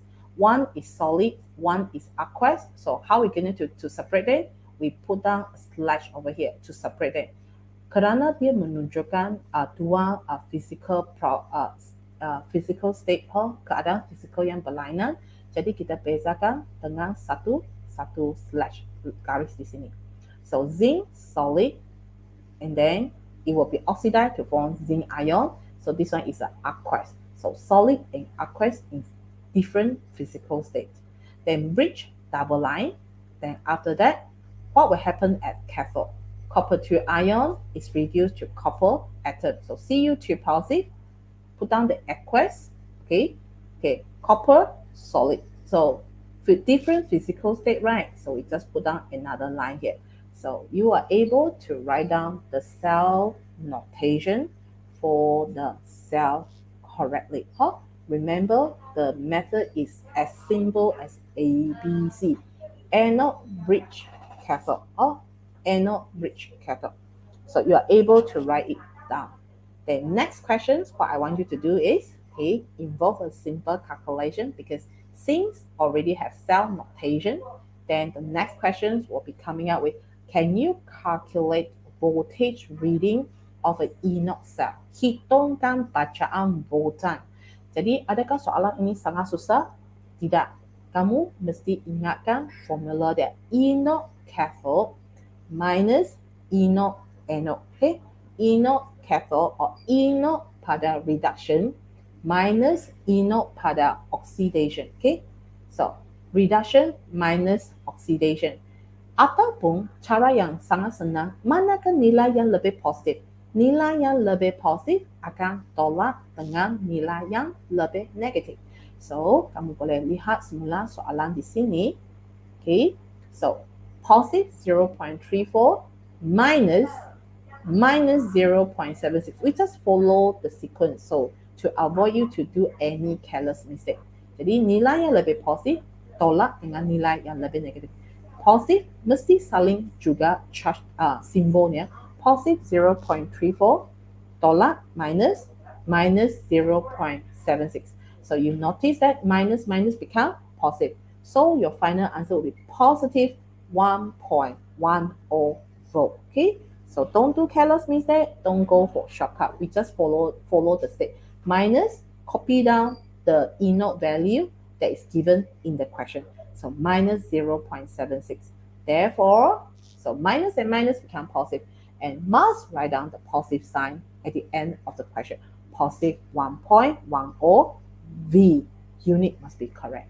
So this is the example that you're coming out with another one, cell notation, in your topics of redox equilibrium. Okay, so not bad. So far, so good, right? Yeah, so I want to come up with another one. So we can see that another one, what we have it. Yeah, draw a label diagram. Then some of students will say that, oh, chemistry, they have a lot of diagram. They are not only asked us to draw the functional diagram or a label functional diagram, label diagram. They also ask us to draw the electron arrangements of the atom. They also ask us to draw the electron arrangement of the ionic compound and covalent compound. So they say that, oh, chemistry, they have a lot of diagram. Yes, you are right. Chemistry, we have a lot of diagram. So when you want to draw the diagram, you're going to remember that we must able to draw the functional diagram with a correct label. Okay, so here they have some tips that I want to share you in the question. So number one, okay, can you draw a label diagram of apparatus set up for the dehydrations of ethanol? So this question is coming out with the Sabatian carbon compound. So why I choose this diagram? Because if you know how to draw this diagram, you actually can draw many other diagrams correctly. Because this diagram, that involve a lot of techniques inside it. Okay, so the small part that you need to take note of that. So how are we going to do the dehydrations of ethanol? So you need to tell yourself, if I have to do the dehydration penhidratan, I need to use a dehydrating agent, agent pengering, okay, dehydrating agent. What are the example? Yeah, the example like porcelain chips, like alumina, like the alumina. Can we just pour the ethanol inside the boiling tube? No, right? You're gonna to salt it with the glass wool. You need to salt it with ethanol. Okay, kaca perlu dibasahi dengan ethanol, dengan alkohol lah. Jadi kita letak di dalam. Lepas tu kita kena lukislah sedikit sebihan porcelain ataupun alumina. Okey, kerana tindak balas ini melibatkan pemanasan, maka kamu perlulah lukis kaki redox. Okay, redox sign. If you say that I just want to draw the clamp, is it okay? Yes, if you only draw the clamp, it's enough for that. Or if you draw the clamp, it's enough for that. And then next one, coming out with the stopper. Okay, coming out with the stopper. So kebanyakan pelajar akan membuat kesilapan pada bahagian stopper di sini. Mengapa? Kerana salah satunya ialah stopper itu telah dimasukkan seluruhnya ke dalam boiling tube, ke dalam tabung tidik. Boleh? Kalau masuk semua, bagaimana kamu nak keluarkannya? Jadi di sini kena lukis separuh sahaja. Okay. Kalau stopper kita loretkan. Next, delivery tube. Okay, delivery tube. Then is connected to a test tube filled with water. So another common mistake that were made by students is they will draw the delivery tube until the level of water is higher than the level of water, the level of delivery tube. Delivery tube ini lukis sampailah melebihi, okay, itu air, paras air. So this one is a mistake as well. It's a very small mistake that will always made by students. So we say that the common mistake. And another group of students, they will forgot to draw the dash line. Okay, ini adalah dash line. Dash line untuklah air, air dash line. So dash line kita kena lukislah dash line. So this one is a diagram for diagram. So be careful with some of the diagram. Must draw a functional diagram. Okay. So this is the BM version. Okay. Then next one here, I want to highlight with electron arrangement of atom. Okay. If we ask to draw the electron arrangements of atom, we only need to show some nucleus, numbers of shells filled with electron. Apakah perbezaannya apabila diminta melukis atomic structure of an atom? Kalau atomic structure, maka kita perlu menunjukkan nucleus sama dengan yang sebelum ini. Okay, numbers of shells. Okay, then the different part is shows the number of protons, neutrons, and electrons. So electron will be the same because in our electron arrangement, we also need a numbers of shell with electrons. So the differences here is atomic structure. Kamu perlu lukiskan bilangan proton dan bilangan neutronnya. Okay, it adalah perbezaan di sini. So I give you one example here. You can see the differences. How you can see the differences. So nucleus with the symbol and then the electrons 2.5. Okay, atomic structure, nucleus, you're going to indicate the number of proton and neutron and must have a correct numbers of shell filled with electrons. Okay, so this is number 2. Then number 3, because the very common questions is about the diagram for showing the bonding in the compound like ionic compound and covalent compound. So you're going to be very, very careful. So we need to show the charge correctly and then the numbers of shells filled with electron correctly, okay? And follow the ratio. So how about another one here? Okay, draw the electron arrangement of hydrogen fluoride. If covalent compound, you're going to show the overlapping, how many pairs of electron is shaded. The ratios of the atom must indicate the nucleus as well. Must indicate the nucleus as well. So shows the correct one and then correct numbers of shell filled electrons. This is a very common one when we come up with drawing the diagram. So what is next? Okay, next, I want you to see the keyword of compare. So you will always see the questions like compare the rate of reaction, compare the heat of neutralization, for example. Kalau soalan nyatakan compare, what we're going to have? Compare means you need to give the similarities and the differences between the two items or situation, bandingkan, dan berikan penerangan. Berikan penerangan. So for example here, table below shows the value of the heat of neutralization for a reaction between sodium hydroxide with different acid, CH3, COH, and then HCl. Okay, semua orang lihat ini, maka tahulah ini adalah acid lemah, weak acid, strong acid. That's why the heat of neutralization for a reaction between a strong acid, a strong alkali, and a weak acid is lower than a strong acid with strong acid. Jadi, bagaimana kita tengok soalan dia? Compare and explain, banding, okay? Explain why there is difference in the value of the heat of neutralization. Apakah perbezaan dia? Jadi apa yang boleh kita terangkan?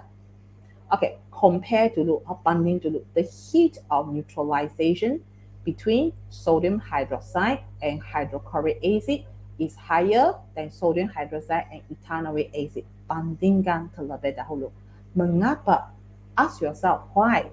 Okay, hydrochloric acid is a strong acid while ethanoic acid is a weak acid. Okay, satu acid kuat, satu acid lemah. Jadi mengapa acid kuat nilai haba peneutralan lebih tinggi? Then we need to come up with the explanation because some of the heat released is absorbed and used to ionize ethanoic acid completely. Kerana sedikit haba yang dibebaskan telah diserap dan digunakan untuk mesti nyatakan mengion acid ethanoic dengan lengkap. Jadi ada perbandingan, compare dengan disertakan dengan penerangan. Penerangan. Okay, kita lihat satu soalan yang sama dengan cara ini, compare, okay, banding, dan explain. Okay, very common question. Okay, reagent, kamu sila tengok excess calcium carbonate powder. Okay, excess calcium carbonate powder, dua-dua sama. Satu, 25 centimeter cubic of 0.4 molar hydrochloric acid. Okay, another one, 25 centimeter cubic of 0.2 molar hydrochloric acid. Apabila kita lihat soalan ini, maka pelajar-pelajar, para murid sudah tahu 0.4 kepekatan lebih tinggi, kepekatan lebih rendah. Jadi kita rujuk kepada masa dia. Masa yang mana satu panjang, masa yang mana satu pendek. Masa pendek, masa panjang. Masa pendek bermaksud kadar tindak balas lebih tinggi.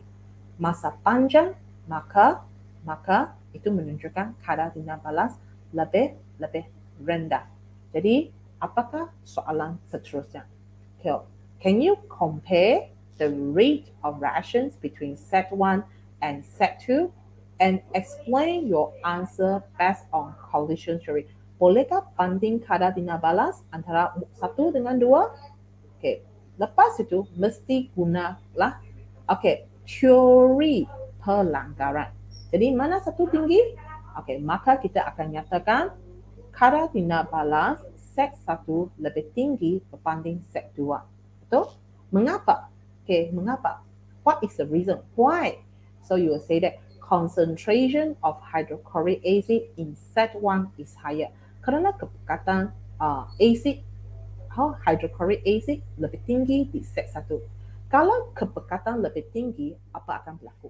Number of hydrogen ion mesti specific, so we need to give a specific answer. Number of hydrogen ion per unit volume is higher in set 1. Number bilangan ion hidrogen per unit isi padu lebih tinggi di set 1. Nyatakan dengan jelas. Jangan lupa tulis perkataan per unit volume. Per unit volume, very important. Once the numbers of the hydrogen ion per unit volume in set 1 is higher, what will happen? So we would like to highlight with the terminology frequency of collision. Frequency of collisions between hydrogen ions and calcium carbonate is higher in set 1. So you need to stick the reacting particles correctly. If that is a solid particle, if that is a solid reagent, we just write down the name. If that is an acid, then it will react with the hydrogen ion. So frequency of collisions between hydrogen ion and calcium carbonate is higher in set 1. Kalau frequency of collisions lebih tinggi, apa akan berlaku? Frequency of effective, for the effective collision, frequency of effective collision in set 1 is higher. So you see, frequency of collisions, frequency of collisions between hydrogen ion and calcium carbonate is higher than frequency of effective collision in set 1 is higher. So you see, collision, then now is effective collision. Highlight to the keyword, frequency pelanggaran. Frequency pelanggaran berkesan.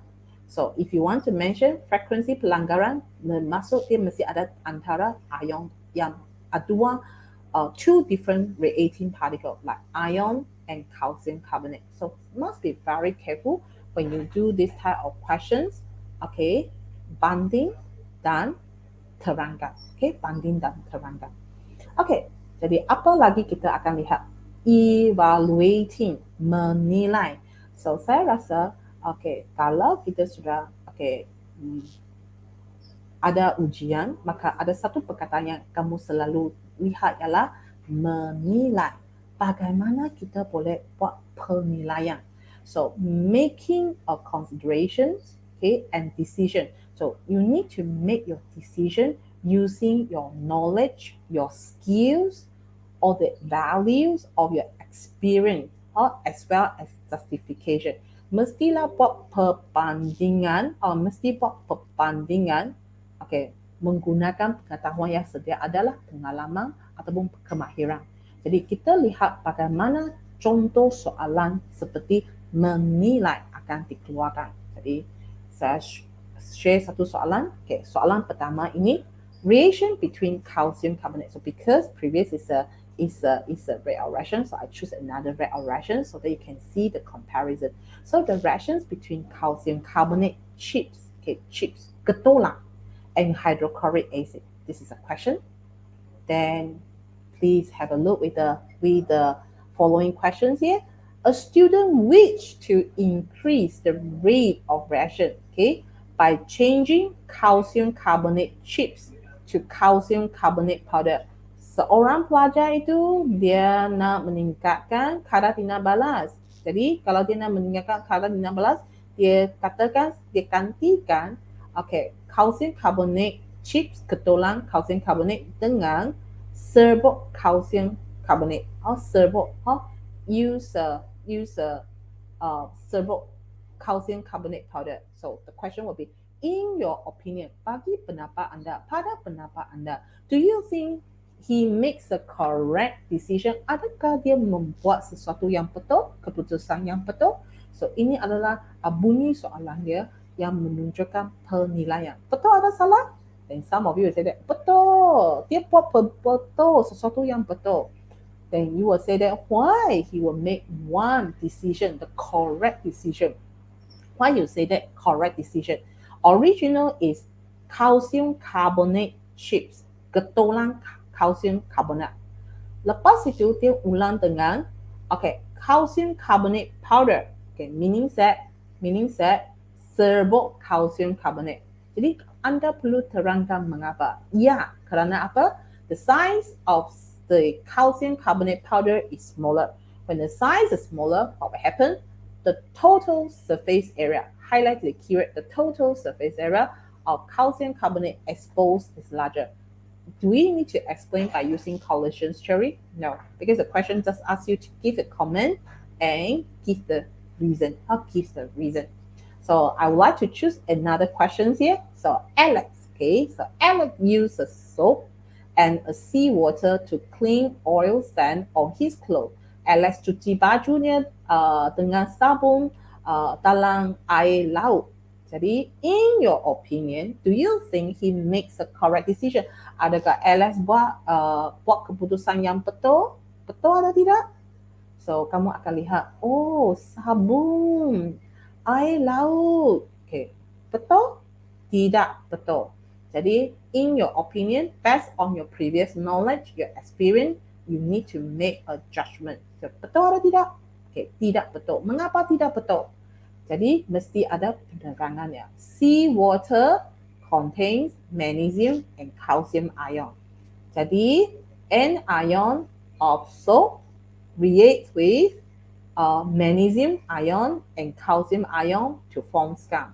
Kerana ion sabun ini akan bertindak balas dengan ion magnesium dengan ion calcium untuk membentuk kekat. Jadi, tidak. Jadi, ini cara ini, keputusan ini adalah tidak benar atau tidak patut.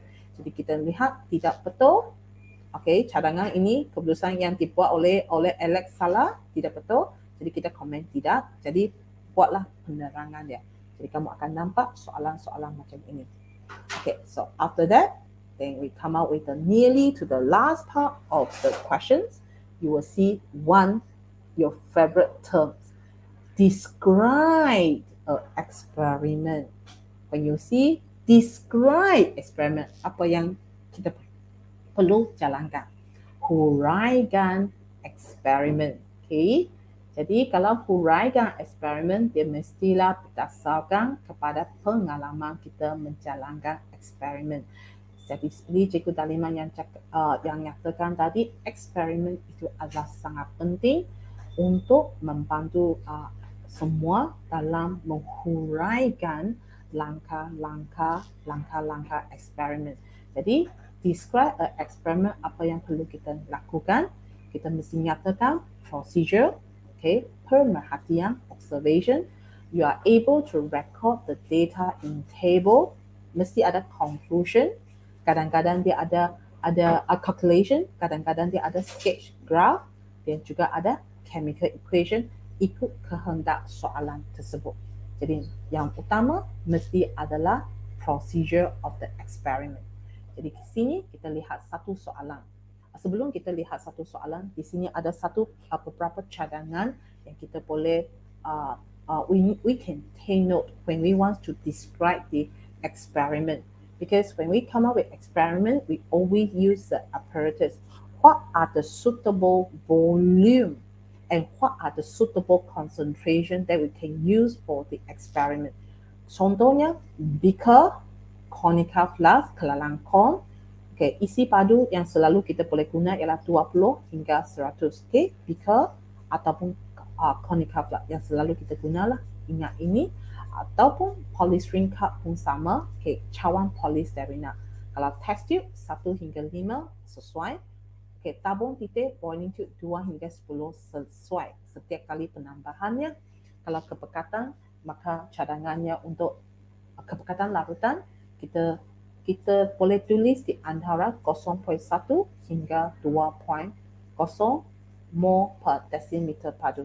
Ini yang kita nak wujudkan.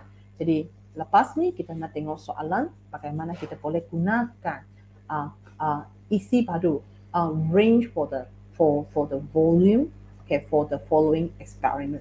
Jadi di sini saya nak bagi anda semua tengok satu contoh soalan.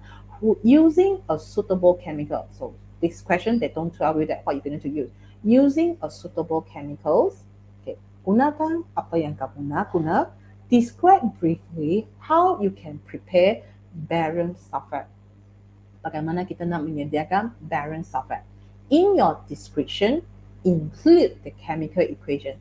Jadi, sekarang kita nak menyediakan barium sulfate. Soluble or insoluble? Insoluble salt. Insoluble salt, we need to use the chemical 2 soluble salt, 2 larutan garam terlarutkan, dicampurkan, maka bertindak balas, dia akan menghasilkan barium sulfate. So, what is the first chemical we can use? The first solution we can use, it must consist of barium ion.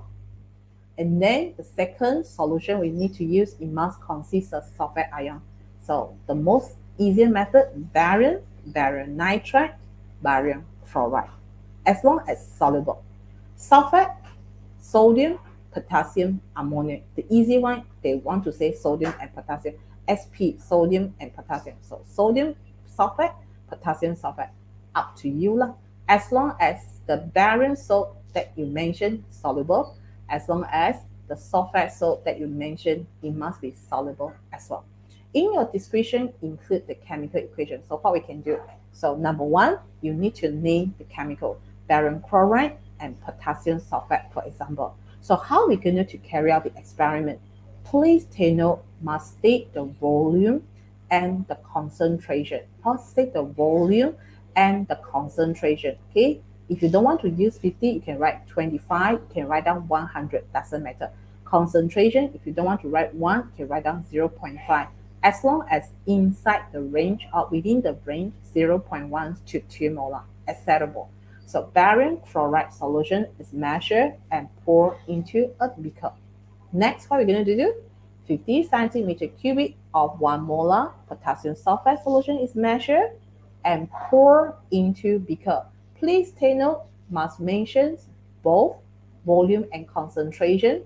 And this is the solution, so we can pour, or we can pour, or we can pour. Then after we mix the 2 solutions together, what we're going to do? Yes, we're going to stir. The mixture is stirred. Okay, kacau, campuran itu dikacau or is stirred. After campuran itu di stir, it's not dituraskan, so the mixture is stirred. So campuran dikacau. After kacau, what we're going to do? So yeah, I think I combined these 2 steps. So actually they have 1 step here. The mixture is filtered. Okay, the mixture is stirred. Then after that, the mixture is filtered. Okay, so this is 4 and this is 5. And the last one here, before you finish it, the residue need to be rinsed with distilled water, meaning that the barium sulfate that is formed is rinsed with distilled water and dry with filter paper. So go through the description step by step in detail. Then Last, you're going to write down the chemical equation because the need of the question. So the need of the question. So barium chloride reacted with potassium sulfate, then you can have barium sulfate and potassium chloride. Balanced chemical equation. So this is a question that you can see it at your section C regarding the experiment that will ask you to describe experiment. So you can see at section C that. Okay, I choose another question for you, and this will be our last questions for today. Yeah. So when you look at these questions, what is in your mind? Okay, you see metal X. So metal X, you see water droplets, you see iron. After 2 weeks, oh, the iron is still fine, right? Nothing happened. So iron does not rust, right? So iron does not rust. It's still the same shades of iron in the diagram. Then number 2 here, when you look at this metal Y or metal Y, when you look at a metal Y, okay, droplets of water, because we know that rusting of iron, it requires the presence of oxygens and water. Okay, presence of oxygens and water. Then when you pair the iron with metal Y, when you in contact or when you contact your iron with metal Y, what we can see, rust is formed. Rust is formed. So based on these questions, you're going to think about that. What should be the identity of your metal X? What should be the identity for metal Y? So metal X will act as a sacrificial metal. Okay, logam korban. Mengapa kita katakan logam korban? Mengapa kita katakan logam korban? Okay, sacrificial metal. Okay, kamu lihat di sini metal X mula-mula okay, lebih banyak kan? Lepas diagram dia menjadi lebih sedikit. Kamu lihat air, titisan air menjadi besar. Bermaksud metal X is oxidized. So what is the metal X? Jadi kita boleh buat conclusion di sini. Metal X adalah lebih electropositive daripada iron. It's more electropositive than iron. So metal X is oxidized to form ion, and then iron is protected. Jadi iron tidak berkarat, does not rust. So what are the suitable metal X? So we can say that it can be a more electropositive metal than zinc, other than iron. It can be a magnesium. It can be a zinc. It can be a magnesium. It can be a zinc. Okay. Then you come up with the second one. Second one, you see the metal Y. Before this is still the metal Y. After that, no changes with the metal Y. But how about your iron? Iron rust. So meaning that when iron in contact with metal Y, iron rust. Iron rust bermaksud iron is oxidized to iron 2 ion. So bermaksud iron atom menderma elektron menjadi ion Fe2 positive. Jadi apakah logam Y? Apakah logam Y sehingga iron the besi menderma elektron. Jadi daripada pemerhatian di sini, maka kita boleh buat andaian, okay, metal Y, it will be less electropositive than iron. So what is a metal that is less electropositive than iron? Okay, the most popular we know is copper. We know it's copper. Okay, or silver. Okay, so when you analyze the question, now we can coming up with this. Based on the diagram, can you suggest a metal X and metal Y? Describe experiments to investigate the effect of other metals on rusting of iron. Include the observation and inference in your answer. So you're going to tell me that what is the X. So from your previous slide, okay, you will notice that X must be a more electropositive metal like zinc, like magnesium. Y, it can be your less electropositive metal like copper or silver, okay, or silver. So we can suggest the metal X and metal Y. So X, zinc or magnesium. Y, it will be your copper or silver. Okay. First part, done. Next, can you describe experiment? So when you want to study about the effect of other metal on the rusting of iron, so how we're going to do for this experiment. So after we name the X and Y, then how we carry out the X and Y. So here is the metal X, here is the metal Y. So when you want to carry out the experiment, meaning that they want you to write down the procedure of the experiment. Procedure of the experiment. Mula-mula kena buat apa?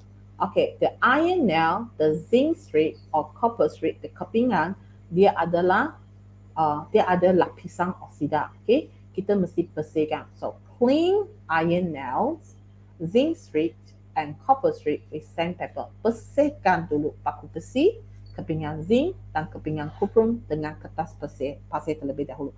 Lepas itu, apa boleh kita buat? Coil, lilitkan, coil tightly. Lilitkan dua iron nail with zinc strip, so metal Y, okay, metal X and metal Y, so zinc strip and copper. So lilitkan dengan ketat lah. Selepas kamu lilitkan, apa perlu kita buat? Lepas itu, kita masukkannya dalam tabung uji. So place all iron nails in test tube. So we have 1 and 2. So we have 1, 2, 3. So all of this, if you have 3, then you just put down all of this into the test tube. So we have iron nail. So coil it. So sudah coil, masuk ke dalam. So letak semua. So iron nail with copper dalam test tube pertama. Iron nail with zinc into the test tube number 2. Then what we're going to do next? Yeah, we want to provide the condition for rusting of iron, see whether occur or not. So we would like to prepare jelly solution. So the jelly solutions that containing potassium hexacyanopherate, okay, potassium hexacyanopherate 3. We prefer to use 3, okay, potassium hexacyanopherate 2 or 3. So we prefer to use 3. Because you see, potassium hexacyanopherate, spelling must be correct. It's mainly to help you to identify or to detect the presence of iron 2 ion. When they have presence of iron 2 ion, you can see the dark blue spots is formed. Then you can see the color change easily because it's formed you dark blue. So potassium hexacyanopherate 3 solution is used. Okay. Is it only potassium hexacyanopherate 3? No, we also add a few drops of phenolphthalein. So what is the functions of phenolphthalein? Phenolphthalein is mainly used to detect the presence of the hydroxide ion. So pour hot jelly containing potassium hexacyanopherate 3 solutions and phenolphthalein into both test tube. So after you pour in, what we're going to do? Yes, leave aside for minimum a day. Okay, 1 day, 2 days, 3 days, it's up to you. So must leave aside for a day, for example. Then you record the observations after 1 day. So just now you can come up with the task word for the question. You need to write down the observations and the inference. So after 1 day, what will happen? Okay, if iron is paired up with a zinc, then rusting occur or not? Rusting does not occur. Means rusting does not occur means that your potassium hexacyanopherate will not detect the presence of Fe2 positive ion. But you will see a pink spot form. Tombok merah muda. Tombok merah muda. Mengapa? Because zinc is more electropositive than iron. Zinc is oxidized to zinc ion, so iron is protected. Okay, in the sample, the jelly solution, it contains water. So contain water. So oxygens in water receive electrons. It will form you with hydroxide ion. So if we're having a high concentration of hydroxide ion in it, therefore pink spots form. We need to refer to the pink spots form when you do this experiment. So rusting does not occur. Then how about another one? When iron is coated with copper or your metal wire. Okay, iron is more electropositive than copper. So iron is oxidized to iron 2 ion. So iron 2 ion, it will show that the blue spot form. Tombok biru akan terbentuk kerana potasium hexacyanoferrate 3 ditambah untuk mengesan kehadiran ion Fe2 positif itu. So what is the inference that we can make? Okay, when you see tombok biru terbentuk, maka rusting occur. So you can see this type of questions describe experiment in your section C. So today we would like to coming out with the end of the presentation. So I hope that when you do the analyze of the questions, please highlight to the command word, task word, okay, kata-kata kunci of the questions. Prepare yourself well, okay, do more practice because we know that practice make perfect. So all the best for you to all of you in your SPN 2021. So thank you.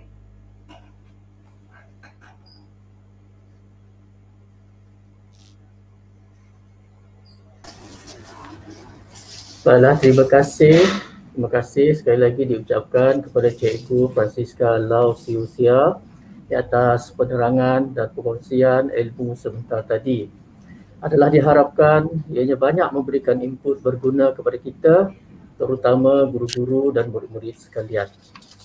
Baiklah, kita ada masa lebih kurang dalam 8 minit lagi. Jadi di sini kita akan ada soalan yang saya rasa saya perlu tanyakan. Soalan ini daripada seorang yang bertanya dalam YouTube. In section B and C, do we have to really need to memorize the experiment? Jadi mana this kind of questions scares me most of the time. Ini masanya cikgu ni. Macam mana tu cikgu? Cikgu mana boleh jawab? Cikgu Francisca. Ya, boleh. Untuk bahagian ini, section B dan section C kan. Okay.